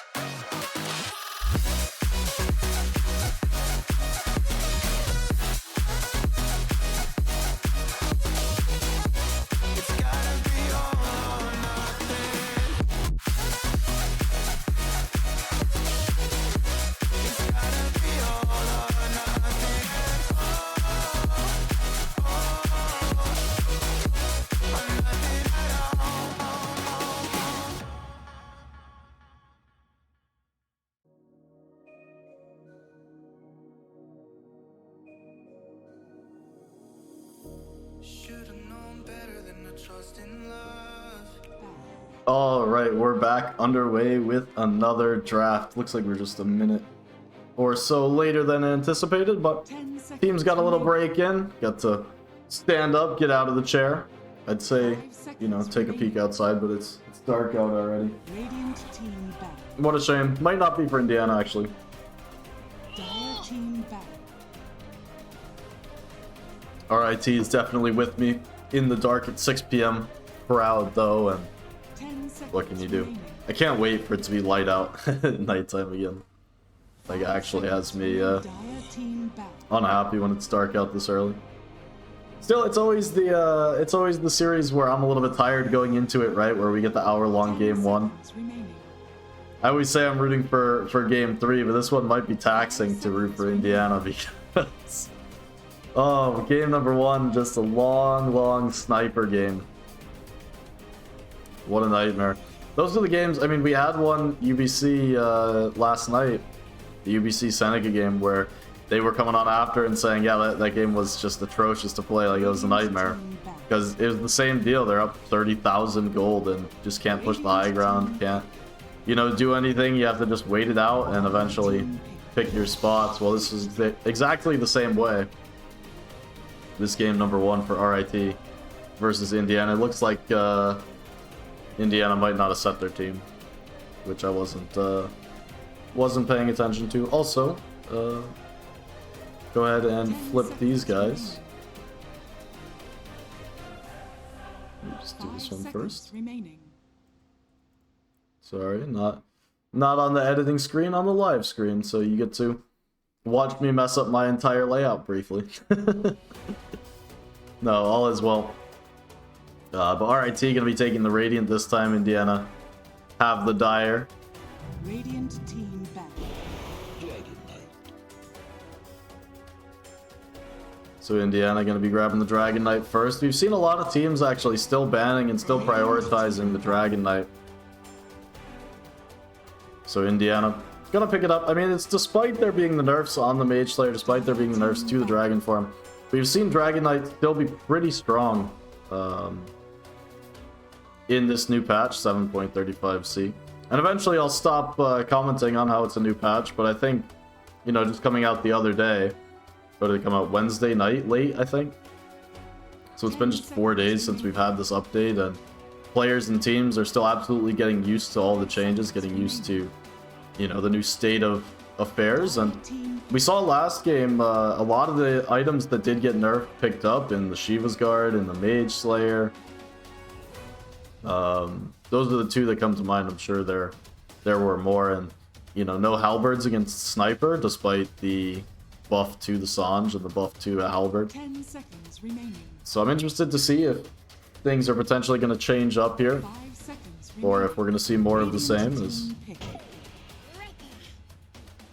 these teams are approaching the game the same way. Radiant team. Indiana going to pick up the Hoodwink, and RIT, well, they're going straight back to the well. Witch Doctor and Viper are going to be their first couple of pickups. See what their third pick's going to be. Weaver is notably still in the pool, by the way, so 10 seconds remaining. how can you watch the games that you just played? Well, Remaining.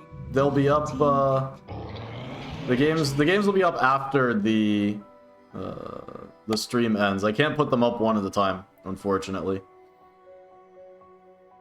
We are on delay, so you'll hear it sometime into the draft, but yeah, I can't put the games up one at a time, but afterwards the VODs do get posted, and I make sure to highlight all the VODs as well so they won't get deleted. They do clear out after, I think it's like 30 days, but all the highlighted VODs will stay forever. They should be up there permanently, so these casts will exist in archive.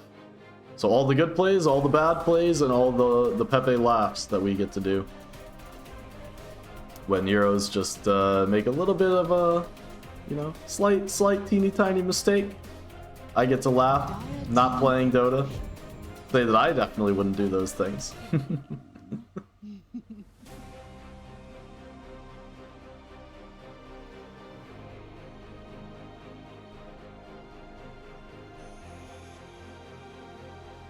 But alright, RIT, back to the draft. 10 seconds. Picked up the Centaur, didn't go for the third pick Weaver like they did in game number 1, so the first Seconds remaining. divergence from game 1, at least in terms of picks coming through there. Indiana, go ahead and pick up the Queen of Pain early on. That should be their mid laner, most likely. Dragon Knight, going to be headed towards the off lane.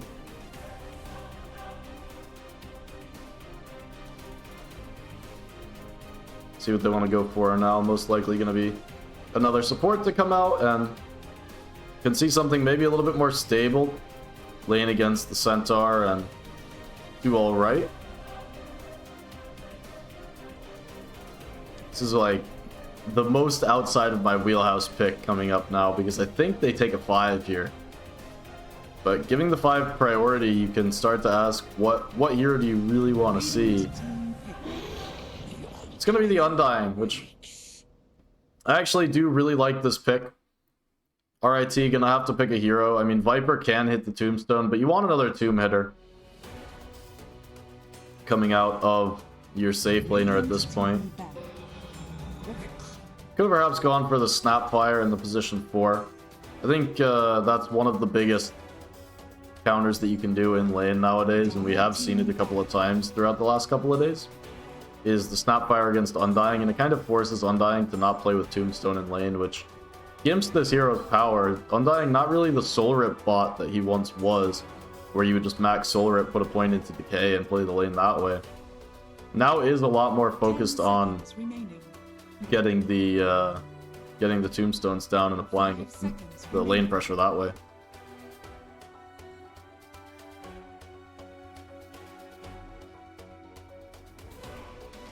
You'd think at some point I'd learn how to talk. Having done so many of these games. We'll get there eventually. Last set of bans coming through, as each team going to be looking for a carry, so gonna have a pretty narrow pool of carries coming up actually.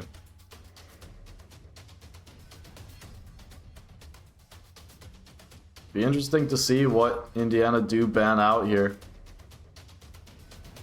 Using up all their reserve time, they will take the sniper out. Notably, Altius not drafting this game. Usually we do see Altius draft. So maybe just my little, point of speculation. Altius like, I could play the sniper again. I could do it, and it's like, no, absolutely not. You're not drafting. I'm gonna ban that hero. Get this shit out of here. Even though we did come so close and play the 60-minute game, we're not playing another sniper draft. RIT gonna pick up that last pick, Arc Warden. Send it to the safe lane. Not sure, I can't remember off the top of my head if Arc Warden is one of those heroes that RIT just plays, or if they do have a specialist who will be handling it, and if they switch the positions all around. So we'll see coming up once they do select the heroes. And then for Indiana, what could they go for? Luna's still in the pool, but it's gonna be the anti-mage. Oh jeez. Altius really does have the worst carry pool.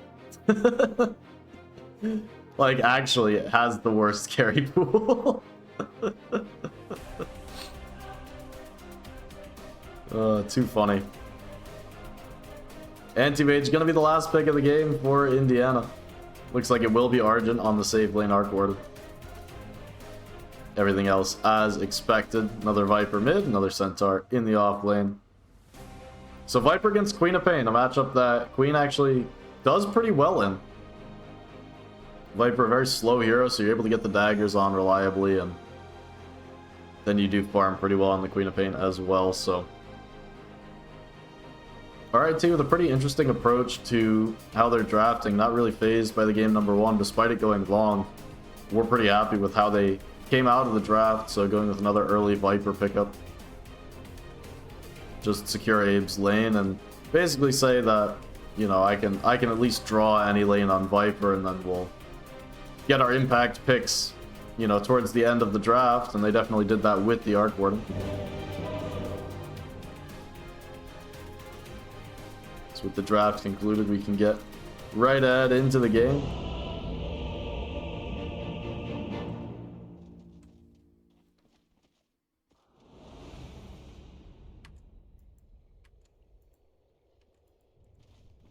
Yeah. Prepare for battle.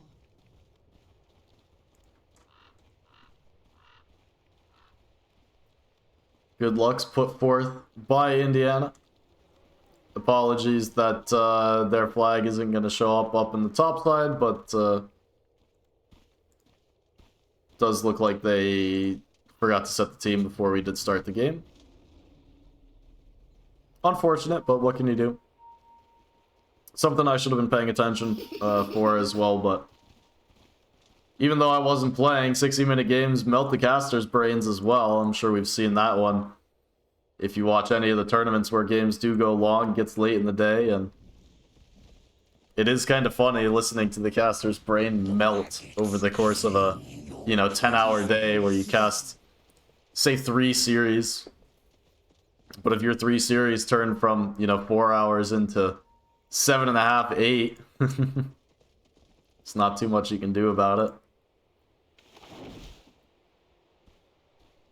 To be fair, some of my favorite caster moments are those little, like, one-offs where when you have, like, the infinite tie breaks, and it's just the despair. Like, casters are both, thrilled to see these extra games. Oh, going for the bounty room there, you carry not gonna find it. And found a party, first blood to Altius. Единственное, кто может Bonus gold меня gonna come победить, through. это я сам. But, yeah, with, like, the infinite tiebreaker situation, it's, like, infinitely funny to me, because you get, generally casters will do 2 series a day, and that's about it. Like, you need to stay somewhat fresh in order to do the broadcast. But then, when you do get to the tiebreakers, you just have the same people do it, generally, who did the last series of the day, because they're who's around and available. And so you can get guys who all of a sudden, instead of doing 2 series, get stuck doing, like, essentially, like, 4 series worth of games.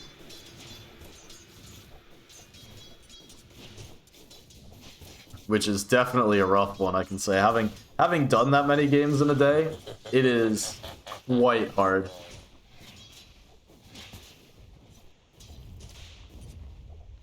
Like, I'm only on my 5th series of this weekend, and I can already tell that I'm, not in the same state as I was starting off. Kaizen up in the top lane, getting run down, blunt grenade popped over, and then one more right click takes him down. But yeah, I mean, I will say, just kind of finishing that point, it's so funny that you can get this feeling, like doing broadcast work or doing similar, because I get this feeling in pubs when, like, I know I'm tired or something. Or, like, really anything. I can tell if I'm getting sick by, like, performance in pubs. Because it's like, oh, I realized, like, oh, after that game, I wasn't really, like, watching the minimap. Or I wasn't, like, aware of how I was playing. I was just kind of going through the motions. So maybe I was tired. Maybe I was, like, sick or whatever. And it's like, oh, I shouldn't be pubbing. Because I don't feel... 100%. And never thought that I would, get similar ideas, like, of the broadcast. Like, immediately debrief. Ah, that didn't go the same way. I wonder why. It's probably because I was up till 2:30 doing a series last night, and then got up to do more. But as they say in the biz, the show must go on. This is going to be the last series of the day. So far, 1-0, RIT taking the early lead. That one game was, well, what did it end up being? 63 minutes, I think? 63-minute sniper defense game where Indiana held on for a long time, eventually did just fall flat. Get their throne taken. Tombstone up top, going to be dropped down, N1 in a lot of trouble here, trying to trade out, but not going to happen, and Altius has burned Sherman Meow completely out of mana, so the slow gonna stop Centaur from turning it around. Kaizen keeps himself healthy, and Altius gets a double kill up in the top lane. 3 kills for the anti-mage. This might not be showing up in the CS chart, but his net worth is going to be pretty inflated off the back of this one. Has a 10 stick as well, so a little bit low, but gonna be relatively happy up here.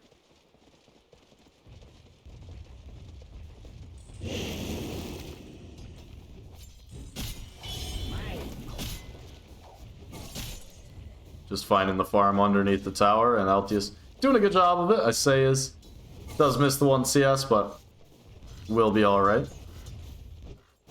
Take a look down at the bot lane. I haven't been looking down here too often. As pick the right time to do it. The bushwhack into the dragon tail, and he carry one more right click from Nebula does take him down. It's under attack.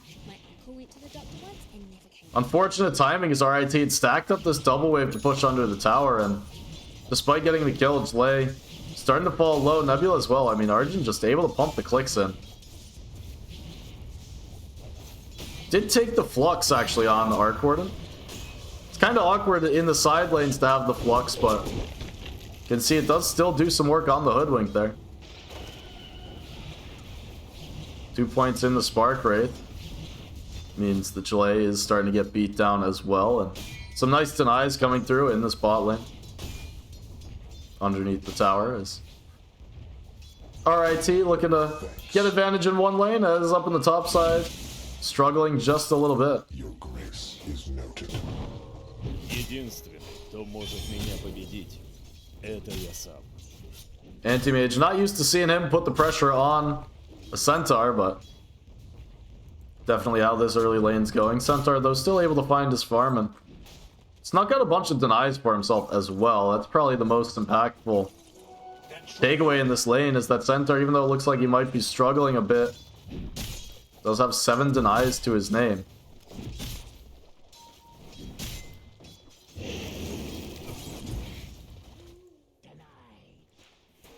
Take a peek at the mid lane Nebula. Has run up here a bit early for the 6-minute runes, and it's not too simple to find the kill onto Viper, but with the level 6 acquired on Ada, gonna be looking for the angle with the Sonic Wave. Abe gonna start running up to the top rune, make sure wins the 50-50 if the rune does spawn there, but unfortunately heads to the bot half, so Ada gonna be able to pick that one up instead, going for the blink, looking for the kill onto Abe, but through the trees, gonna be able to get himself away. Regen rune's still gonna be able to be bottled up by Ada. This is my shout. Can take a look elsewhere as mid should calm down a little bit.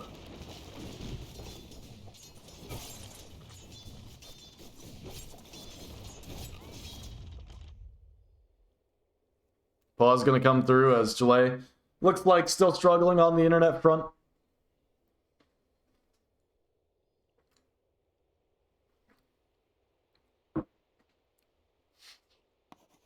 Altius giving us the explanation. He DC'd. I love that. It's pretty it's pretty great actually. Most likely will be the internet issue. You know, something I haven't looked at this season is what actually our rules are in terms of pause time within the game. Because we do have rules, and it has come up in the past. I think it's 15 minutes is what I'd assume is our maximum. But something I'm just going to go and take a look at here.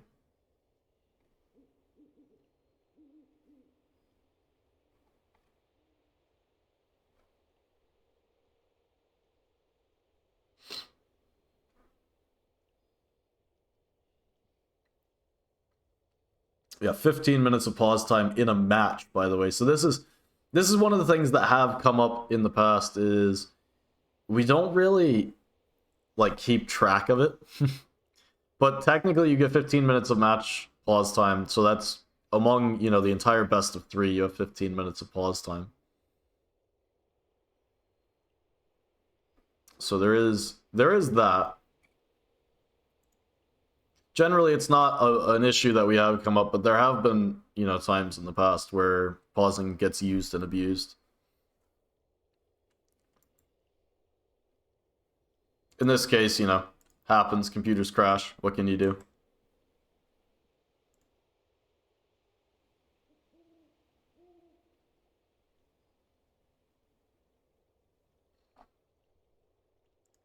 Speaking of computer crashes, apparently, and I'm not gonna click. I was very tempted, but I was talking with one of the, I believe he's RIT alum nowadays.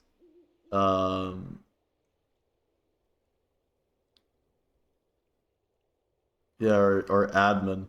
But anyway, apparently my Twitch link that I have linked to my Discord, he clicked on it and it crashed his PC. So I don't really know how that works, but apparently I have the power to crash people's PC.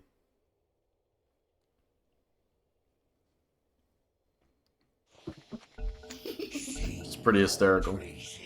My thanks. GG misinput. Yeah, thanks, guys. Anyway, game will resume as we come up towards the 7-minute mark. Ada with the TP up top. Gonna look for the kill onto N1. Gonna drop the Sonic Wave. It's actually gonna be off the mark onto Rubik. Found Chairman Meow back though, so might just be able to find the Centaur instead. Definitely not the intended use of that spell, but Dire's middle tower is under attack. did find themselves a kill regardless, and Ada still haunting, looking for N1. Not gonna make the blink up to the high ground. Didn't actually have it available. Just level 1 on the blink. Still ended up being a really nice Sonic Wave. Despite not finding the kill onto the Rubik, had the perfect push angle onto Chairman Meow. So Wisdom Runes did go 1 apiece. Nice 2-man pushback in the bottom. Gonna pump out a little bit of extra harass, but nothing really doing there. Единственный, кто может меня победить, это я. Taking a look over at the net worth, it is the Altius show once again. Nice lane for himself up top of the net worth on the back of his 3-0-1 kill score. Gonna be moving his way quickly to the Battle Fury on top of Treads and a Wraith Band. So a lot of small items as do see Kaizen overstep just a bit. But a lot of small items for the Anti-Mage. Most likely because he is laning with the Undying. Wanted to take advantage of that extra lane pressure.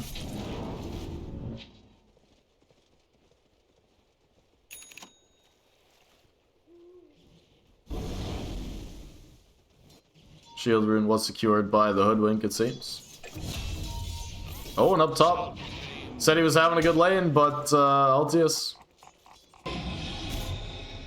can't click on the death summary for some reason. Just wanted to see where a little bit of that damage came from. Instead, not gonna get to.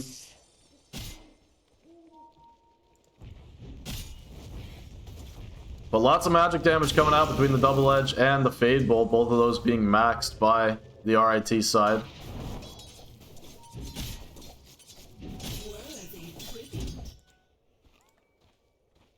Down bottom, Ada was looking for the bottle refill on the bounty rune. Gonna continue the rotation, looking for Argent here. Sonic Wave is available, gonna be dropped right on his face. Takes him down. Argent was able to get the Tempest double off. And the Flux doing a lot of damage for Ada. The Spark Wraith gonna claim him. I believe that was the Spark Wraith that claimed him. Might have been the Flux tick damage, actually, now that I'm thinking about it. 2 kills go their ways. Shalay did fall as well. Pushback gonna be stolen and the Stampede used not only to escape the top lane, but also set up this kill in the bottom. The carry with the level 6 gonna channel that Death Ward on top of his face, and side benefit, the Chairman Meow gets himself out as well.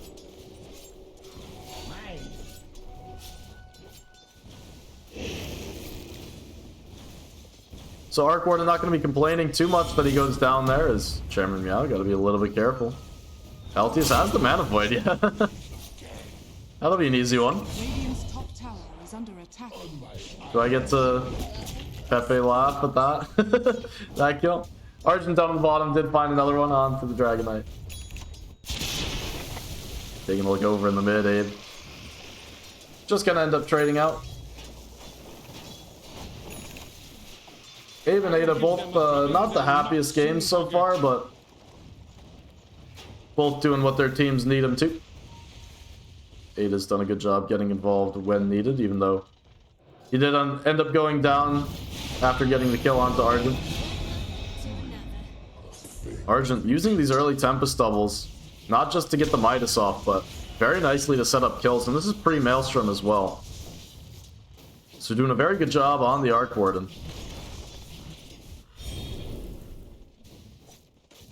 Staying active, staying involved. 3-1-1 on the Arc Warden.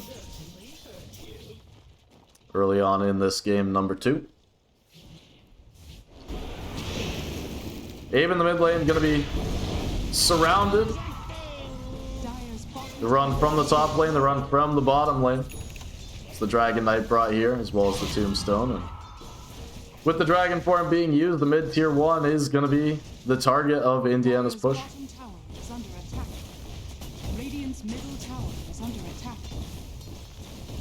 Looks like down bottom, Argent able to hit into the tower there as well. But trying to defend this one, RIT, they don't want to give it up for free. Actually going to TP in Argent as well. The Stampede forward, the Death Ward going to be channeled up. Jelly taking a lot of damage. The Spark Raid, the body block is not going to come through. It actually lands onto Kaizen. Looking for more raids. Argent with the Tempest double. Going to be able to lay it down. Not going to find N1, or not going to find Jelay, excuse me, in the back, but does take down Kaizen. As Rubik snatches him with the bolt, and it's going to be Argent's rotation that ends up taking down the tier 1 in the mid. Not for Indiana, but for RIT instead. Unless, no, it looks like Ada wants the deny on this tower. Denying it from pretty high HP, but will come through. Figured it was only a matter of time, especially with the double damage rune already active on Abe. Balance the scale.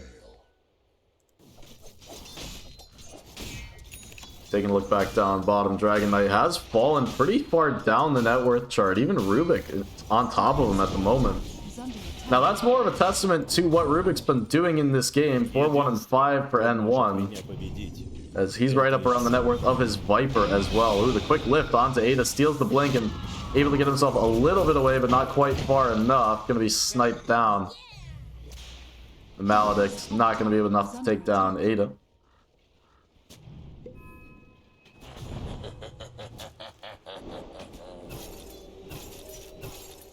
And Altius, in the meantime, despite his very strong start, has fallen behind the Arc Warden, as the early Midas did come out and got himself involved in kills, did Argent.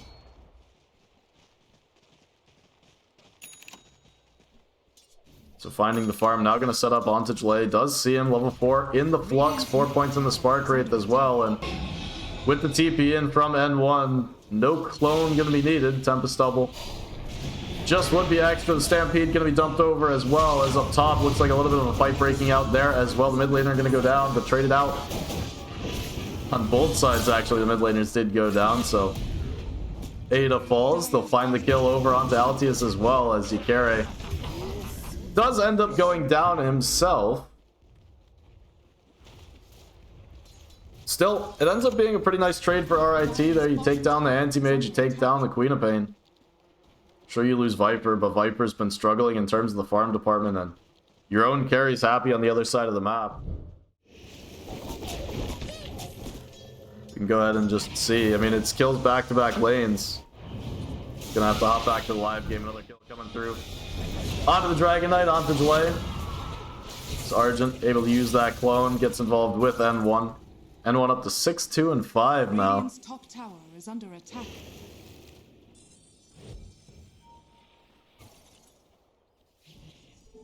Sometimes the teams want to go balls to the wall.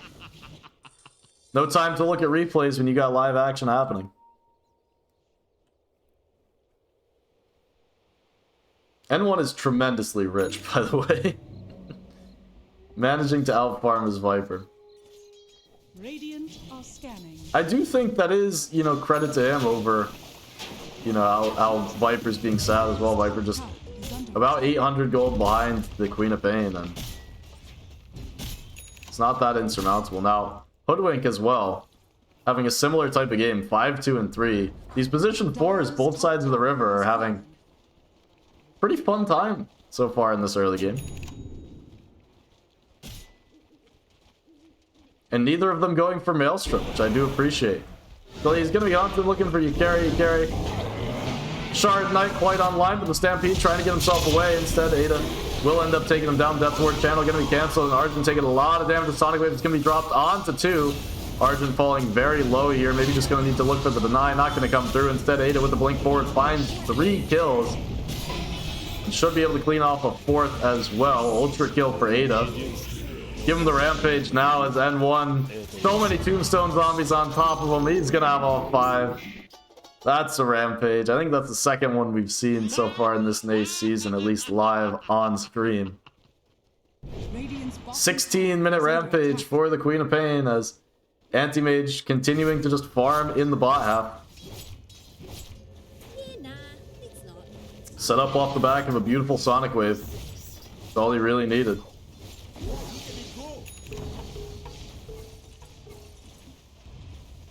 Ikari will likely be bringing the shard out to himself, has the gold saved up, and got jumped up top just before that came through. It's an entirely different fight if they don't take down the Doctor so early, as it isn't the easiest for them to cancel the Death Ward channel in this game. They have a couple of stuns, but only really the Dragon Knight with the instant target stun. You've got the Bushwhack to come through, sure, but just not the easiest to stop that channel. And we've seen last game how much the Death Ward can do if left to just channel in these fights. Kaizen's just going on a little bit of a warding expedition. Took 4 obs with him. Little solo smoke. Gonna run behind the tower and nearly runs into Argent, but is gonna make it up towards the fiend, towards the Twin Gate. In the mid, N1 looking for the D ward himself, but hard one to find solo. Will go down.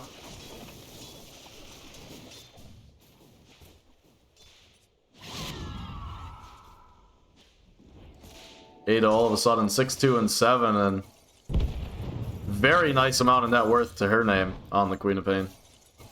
Kaya Sanj, the first item picked up for the Quap.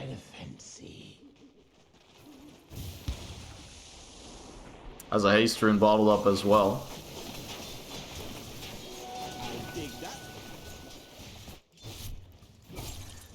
Taking a check in on Anti-Mage, how the farm's coming. Looks like Battle Fury has been completed for a while, nearly onto the Mantha Style, and gonna be going for the early Aghanim Scepter as well is his idea. Abe running up the high ground, but gonna be caught out. Orchid is available, but kind of caught in the middle of the forest. Stampede trying to get him away, but the blink forward. Abe will eventually go down. And not able to connect on the back. It's actually Arjun in on the front, looking for the damage of Death Ward being channeled up. Ikari takes down Ada, ends up being the Centaur Stomp. Fought him at the end of the blink. Looking maybe for the 3rd kill with the Spark Rate's not going to find it. The Maledict. Looks like it won't be enough damage on the Kaizen. Just barely 100 damage.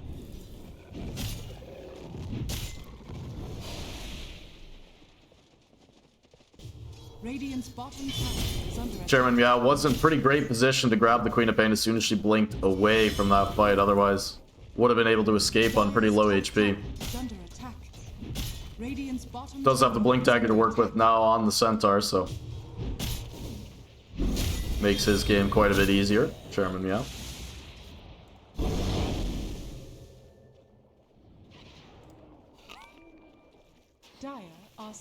And I was surprised that fight went as well as it did, actually, for RIT. I mean, all things considered... Ooh, Argent. Was looking for Altius, but playing underneath the Observer Ward. And we'll be able to go deeper into the Radiant Jungle. But anyway, that fight was better than I thought it would kick off for RIT, because after losing a hero, and losing a big hero in their mid, Argent just kind of walked up and started killing people. Couple that with the Death Ward, despite it being level 1.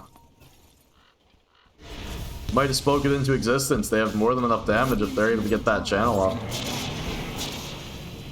Stampede gonna be dropped out, but Altius able to reflect the Viper Strike, and that's a pretty big deal. You carry with the coconuts bouncing through too. Now the Death Ward gonna be channeled on the front, and again the damage is there. Anti-Mage does go down. The rest of the team needs to get out with the Tombstone starting to channel up the zombies. Argent trying to take it down with the clone, but they're going to end up losing 3. Tombstone does finally fall. The blink forward. Argent, does he have enough HP for this one? It looks like he does. Ada not able to take him down. And now Argent just against the supports, but with the decay stacks mounting, needs to be careful and will end up eventually going down. N1 in the stolen dragon form with the Queen of Pain blink. That is one funny looking Rubik. Gonna be the only one to survive as he blinks forward, but just onto some illusions.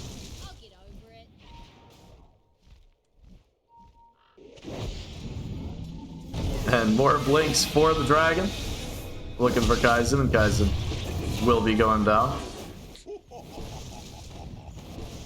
Yeah, one funny looking Rubik when you steal the Queen of Pain blink after stealing dragon form somehow.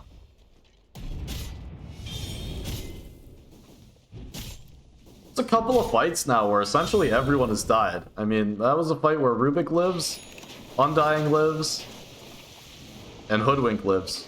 So you have 7 heroes dead, 6 of them being cores. Pretty funny. Ikari, channeling up the gate. I'm gonna look for the cast, the stomp. Oh, it's just off the mark. Not sure they would have the damage, the death ward. Still on cooldown for 7 seconds.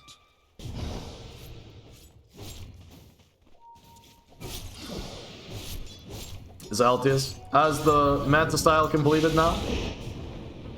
Again, lifted up, but not able to chain it any further. And even if they were, it's not an easy kill to take down. Altius blinks back underneath his observer ward and now gonna look forward for N1. The Stampede not gonna get him out of dodge. But looking forward, he carry with the death ward ready to go.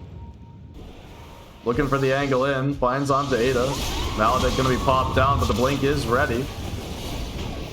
Not gonna come through actually, and the Maledict, sure he gets 3 kills. He will be going down on the backside. A couple of cores left alive, and Argent now just gonna struggle to get himself away. The Tempest double will be coming up in 1 second. Gonna get it down. There's another round of this Maledict to work with. Not the Maledict to work with, but Argent doesn't matter. Underneath the tower, gonna go down. The buyback comes through actually from the Witch Doctor, trying to find residual kills with the Arc Warden clone. But Yukari just gonna bounce the coconut off onto himself, and Altius will be totally fine to get out of here.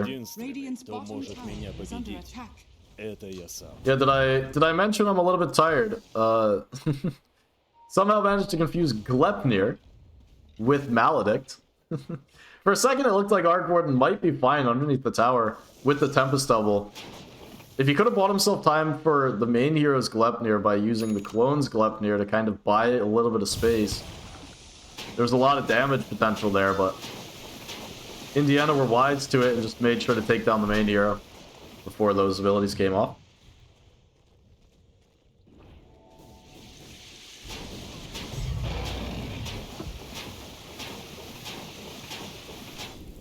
So now 24 minutes into this game, 3,000 gold lead going to be owned by Indiana.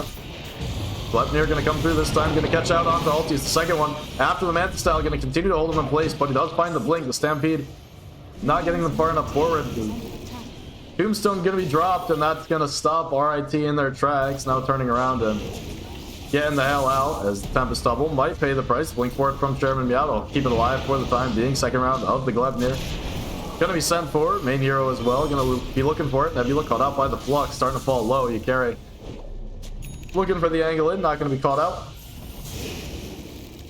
In the meantime, Ada did manage to find a kill on his mid counterpart. Viper going down elsewhere on the map. Argent continuing to hunt, so is Chairman Meow. The blink forward with Shiva's guard. This time Argent caught out a little bit by Jlay, and Altius gets inside of the bubble, starts to click away, and we'll take him down. Chairman Meow in some trouble as well. One more blink forward. Altius finds the pair. It's going to end up being a team wipe as soon as Ikari comes out of that voodoo switcheroo. Ends up being a 5 for 2. Ada does go down. Radiant's top tower is under attack. But more than happy for that trade. Radiant's top tower Indiana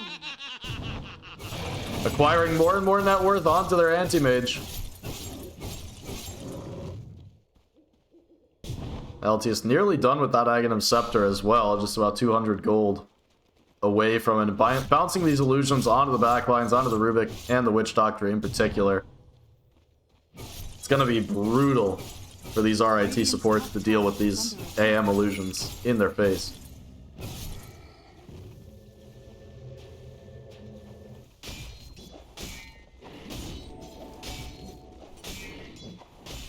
And Jlay pretty low on the net worth, but with the Blink Dagger ready, gonna have the BKB to work with soon. Not used to seeing the Dragon Knight deprioritized this much in terms of the farm, but with an Anti-Mage with the Queen of Pain, it's not so easy for Jlay to find creeps across the map, but even despite that, 2800 HP. On top of 23 armor as well.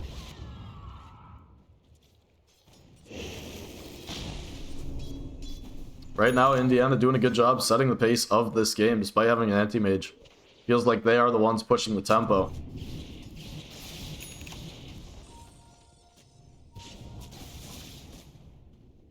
Sergeant does have an Orchid available now, but still hard to find anti-mage with the Manta style, with the counterspell to work with as well. So a lot of stuff you have to bait out in order to find the Orchid. You can kind of use a Gleipnir to get the Manta, and then you're looking for the Orchid. You hope you don't get the counterspell, and then you can try and beat onto him, but about to hit level 20. Radiant's bottom tower is under attack. Blink cast range, always a nice one to have, N1. Whatever can be made. Looks like just got picked off in the mid. Sharpshooter comes through. Radiant's bottom tower is under attack. Radiant structures. Taking a look up at Ada. Full BKB is available. Stomp not going to be completed. Chairman Meow this time going to do it, but Ada had the BKB still. Chairman Meow going to be pretty happy to get that one out of the Queen of Pain. Can go ahead and just TP here, but instead going to use the Ogre Steel Totem to get away. It's kind of funny. Neither hero had their team behind them at all there. RIT and Indiana both just playing elsewhere on the map, so force some resources out of the Queen, and that was the 8-second BKB, excuse me. Was used previously in the other fight. Tier 2 tower in the bot. Looks like it was taken by the anti-mage. They're going to swing over towards the mid. Jlay sending the anti-mage illusions in up to the high ground. Try and chase down you carry. But it's just going to be the Dragon Knight bashing away on the tower. BKB is available. Gonna get caught by the Viper Strike. Lotus gonna be dropped a little bit late, but on the front side, Ada able to repel Chairman Meow, who does just go down during that Sonic Wave. This fight over before it even began. Now Ada, with the second round, jumps back in. Gonna find a couple of more kills here. Hoodwink finds the pair, and now the real Altheus jumps forward onto the back line, looking for Arjun. Finds him with that AM Aghanim Scepter illusion. You're gonna clean up the rest of the heroes. That's a 5-for-0 trade, as RIT a little bit clumsy to engage into that fight. Indiana were set up pretty well behind. The Ada had an amplified damage rune to work with to boot.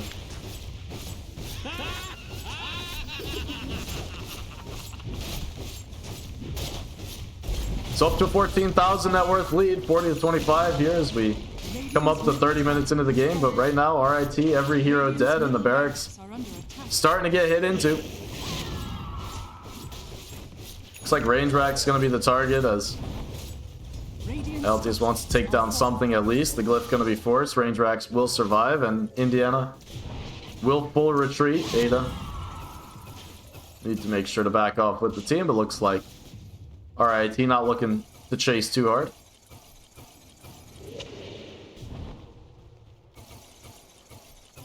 Gleipnir has been completed for the Hoodwink.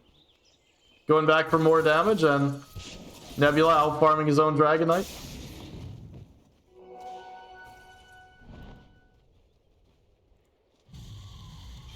Jilly will be going back for the Manta style, so the cookie cutter build for DK is on its way. He'll be taking the gate down towards bottom, as perhaps Roshan going to be the target. But before we get there, RIT have a 3-man smoke going through their own jungle underneath the Indiana ward. Jump forward onto Altius, but he's not an easy kill to take. Instead on the backlines, Abe. Well, he wants in, but just level 15 on the Viper, and not very wealthy either. He does go down. They'll take down Undying, but lose a pair in return, and Chairman Meow going to be left isolated on the front as well. So make it a 3-for-1 trade, as eventually Centaur will be taken down. You can see the Queen of Pain Aghanim's providing more than enough damage in these fights. Even taking that one with the tier 3 token instead of a neutral item. Once again, up the high ground they go for Indiana, looking to close out this game number 2, force a game number 3.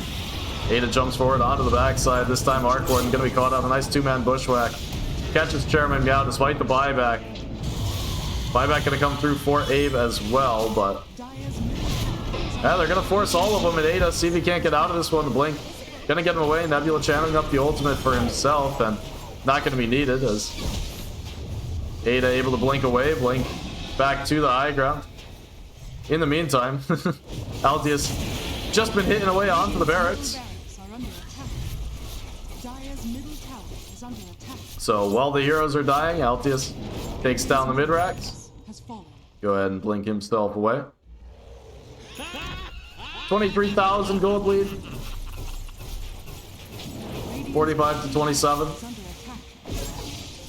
Altius thinking about going back in, but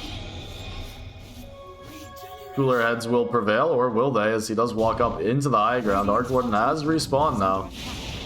I said you're going to need to bait out a lot of things to find an Orchid. Well, was nearly exactly the setup they needed to find that Orchid. Counterspell just had enough duration, and Argent not wanting to commit the clone.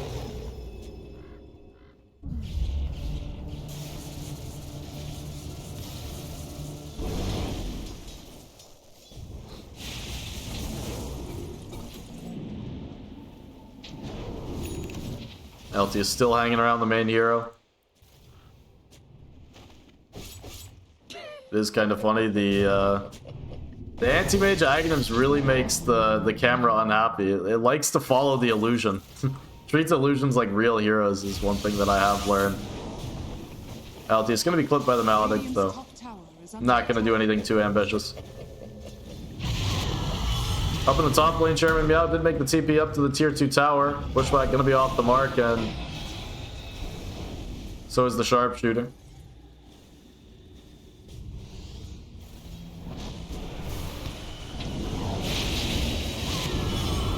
Jolay in the dragon form, going to start to whittle away at these towers. Roshan still available, hasn't been on today's menu, or at least not in this game number 2.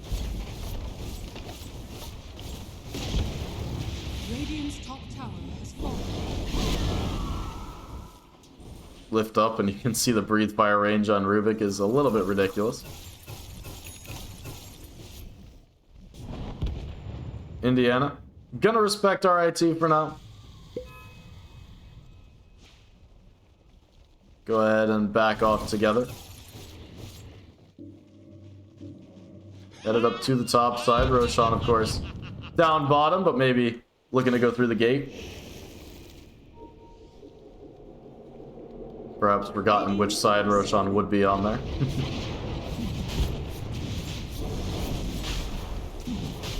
I love how the RIT scan came through. Up top as well. Like, yeah, are they in the Roach pit up there?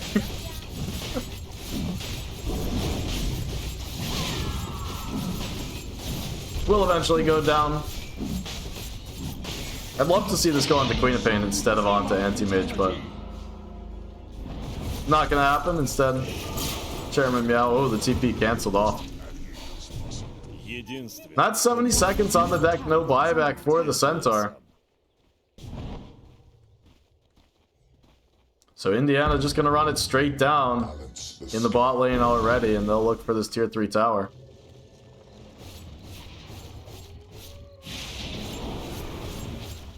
Gotta wait for the creep wave to come up, but Coconut bouncing around. The creeps will be here eventually, as Jolay with the dragon form. You can see how annoying these AM illusions are. Altius this time. Not going to commit with the main hero just yet. Caught up by the Maledict. Going to back himself away.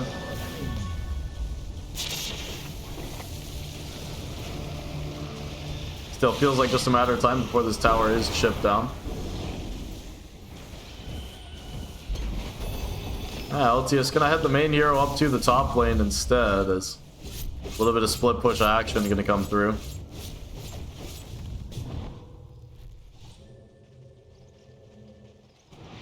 So despite being up around 25k, it looks like Indiana, they want to play this one slowly.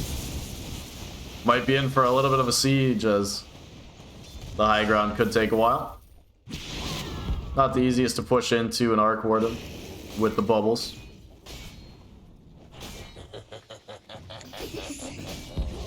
But RIT, Arc Warden feeling okay, but the rest of his team feeling significantly underfarmed at this stage, so Chairman Meow still looking for the BKB, just blink Shivas to his name.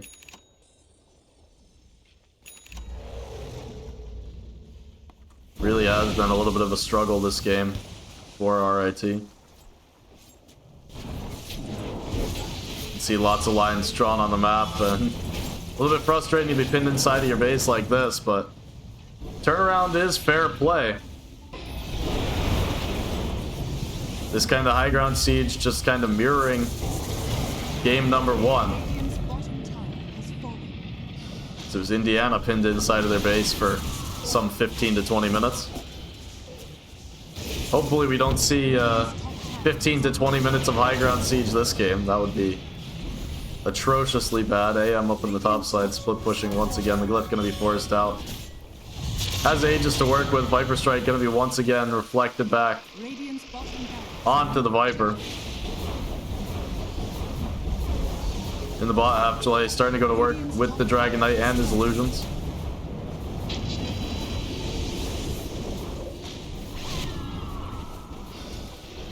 Barracks slowly being whittled. As now the Death Ward going to be dropped forward onto the Dragon Knight, but with the Maledict ticking out, not going to be enough damage to take him down. Argent trying to get in with the clone, but a little bit overextended, and Altius in the meantime did pick off the ranged barracks. Don't need heroes when you could have buildings.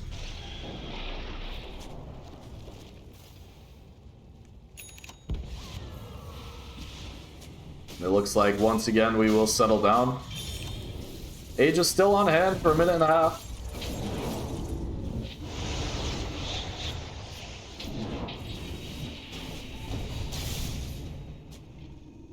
Altius just continuing to throw illusions in, be annoying. Centaur in some trouble here. Chairman Meow able to get the stomp out. DK gonna be caught for the time being, trying to stampede his way back, but Fallon ends up being sniped. That's a pair of kills coming through for the Queen of Pain. Chile does end up going down, but it's 3 dead already for RIT, and this time the barracks will be claimed with ease. Altius, just 1 barracks left to go. That is the one in the top lane. The Hex completed for Argent. He'll dump it out, but just him and N1 left alive. Rubik in the dragon form not going to be able to help out there, as makes his way back to the fountain, and with the barracks going down, that should be the game here.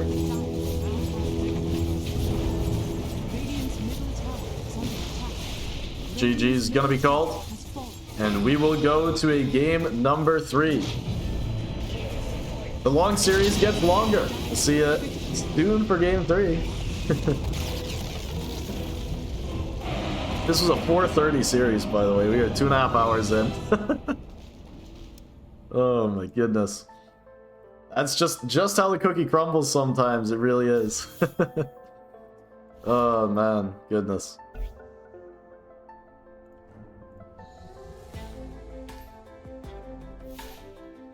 Sorry, just setting up the lobby for game 3 because we didn't have the ticket to work with.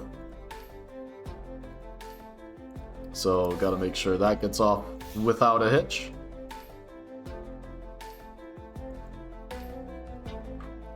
But, I mean, not too much to break down about that game number 2. Sorry, just a little bit distracted. But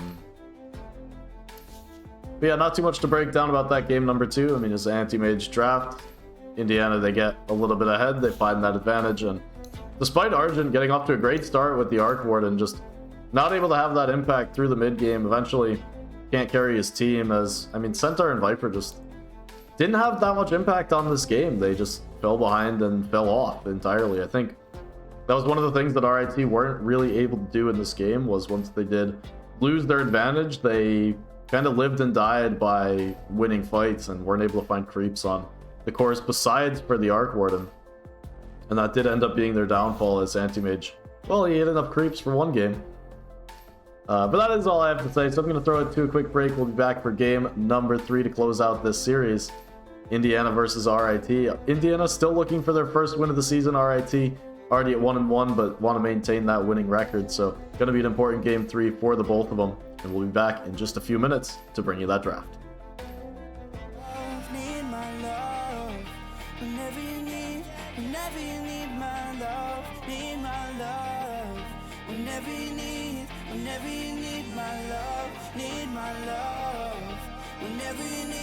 Whenever you need my love, need my love. I'll never let you down. All my life I will be there for you. I'll always be around when you need someone to carry you. If you're looking for someone to hold, I'll be there to pull you close. I'll never let you down. All my life I will be there for you.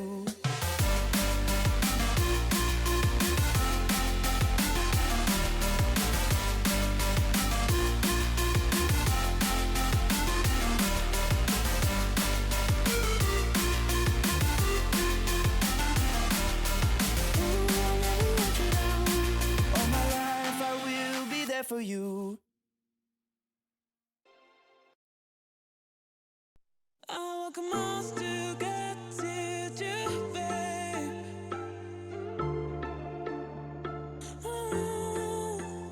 I don't know why I can't see you there.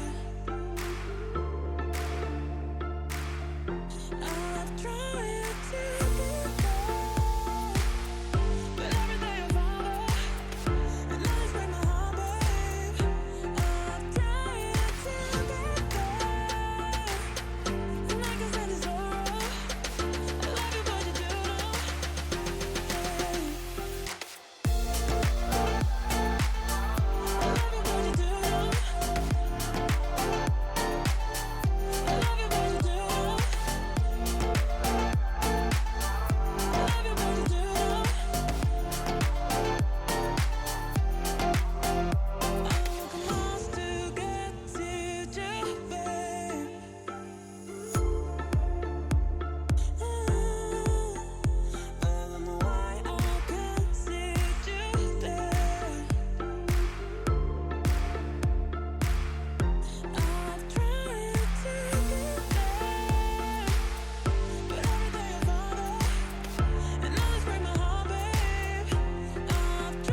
I don't mind being right, even when we got it wrong. I kinda like making it up as we go. And ever since the second grade, when you first caught my eye, I knew you were different in all the ways I like. And I won't hide that I'm right, even when we got it wrong. But why you keep playing? We're not the same, man. This ground is shaking in your eye. All right, I'm back with some disappointing news. Back earlier than I would have anticipated. Set up the lobby. Looked back over at my I set up the lobby. I got everything prepared. I went to stand up and, you know, get out of the chair for a second between games, and took a look back over at my screen, and the lobby's empty. What the hell is going on? Well, it looks like RIT aren't going to be able to make it to game number 3, as the series is starting to drag on a little bit. So, did run out of time, and I believe they're going to be forfeiting game number 3. Let me just double check there, and have had the communication come down that they are forfeiting game 3 for the RIT side. So Indiana going to end up taking the series. I'm going to call it a 2-1. I think technically it will go down as a 2-0, but yeah, I'm going to call it a 2-1. And I might report it that way as well. We'll see in the standings if it ends up being too much work for me to change how it does do the reporting. But kind of unfortunate. It was a pretty exciting series so far. RIT pretty deserving of the win game 1, and Indiana definitely deserving of the win game 2. So it would have been a very fun game 3 to watch, a very fun game 3 to cast. And unfortunately today we're going to be robbed of it, which, you know, not the most fun thing in the world, but people's schedules I do kind of understand in this league. So sometimes it's what can you do? Ultimately what that is going to do, it's going to bring us to overall records of 1 and 2 for both teams, RIT and Indiana. And, you know, for now, I mean, it's too early in the season to be talking about tiebreakers, but the head-to-head going to belong to Indiana, and an extra forfeit going to go RIT's way. Just make sure that's not going to put them in any trouble, as, you know, if you do forfeit a pair of matches in the NACE League, you are just booted. So got to watch out for that as well, and hopefully we don't have to deal with that with any of the teams. But we are averaging about a forfeit a week, which is quite high in terms of the forfeit rate. So we'd like to see that come down as the season does continue. But ultimately, that's all I'm going to have for you guys today. Sorry I can't bring you a game number 3. Instead, just going to have a little, oh yeah, game 3, Indiana wins. Hooray, congrats. No, but that is all I have for you today. That's all I have for you this week. We'll be handling more casts next week, week number 4 of the NACE regular season. Haven't taken a look through that schedule yet, because I do know that there's going to be more reschedules that come through before then. So going to be taking tomorrow off, and most likely Tuesday as well, unless I do see any reschedules come through. And Wednesday night we'll be handling one of the matches that does get scheduled for then, and that is going to be TBD. I'll announce that once we do see some of the reschedules happen on Tuesday night, because that's when they will happen. So that's all I have for you. Again, thanks for tuning in, thanks for watching. This game was fun, and I'm really disappointed we're not going to get to see a game 3, but sometimes it is shit happens. So I will see you guys Wednesday 7:30 p.m. Eastern for Wednesday at 7 p.m. Eastern for more NACE casts. See you then. Bye-bye.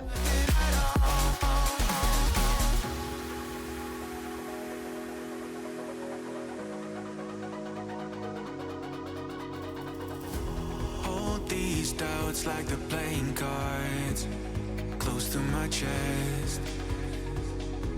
Turn them round for the river and hope it's something that I won't read.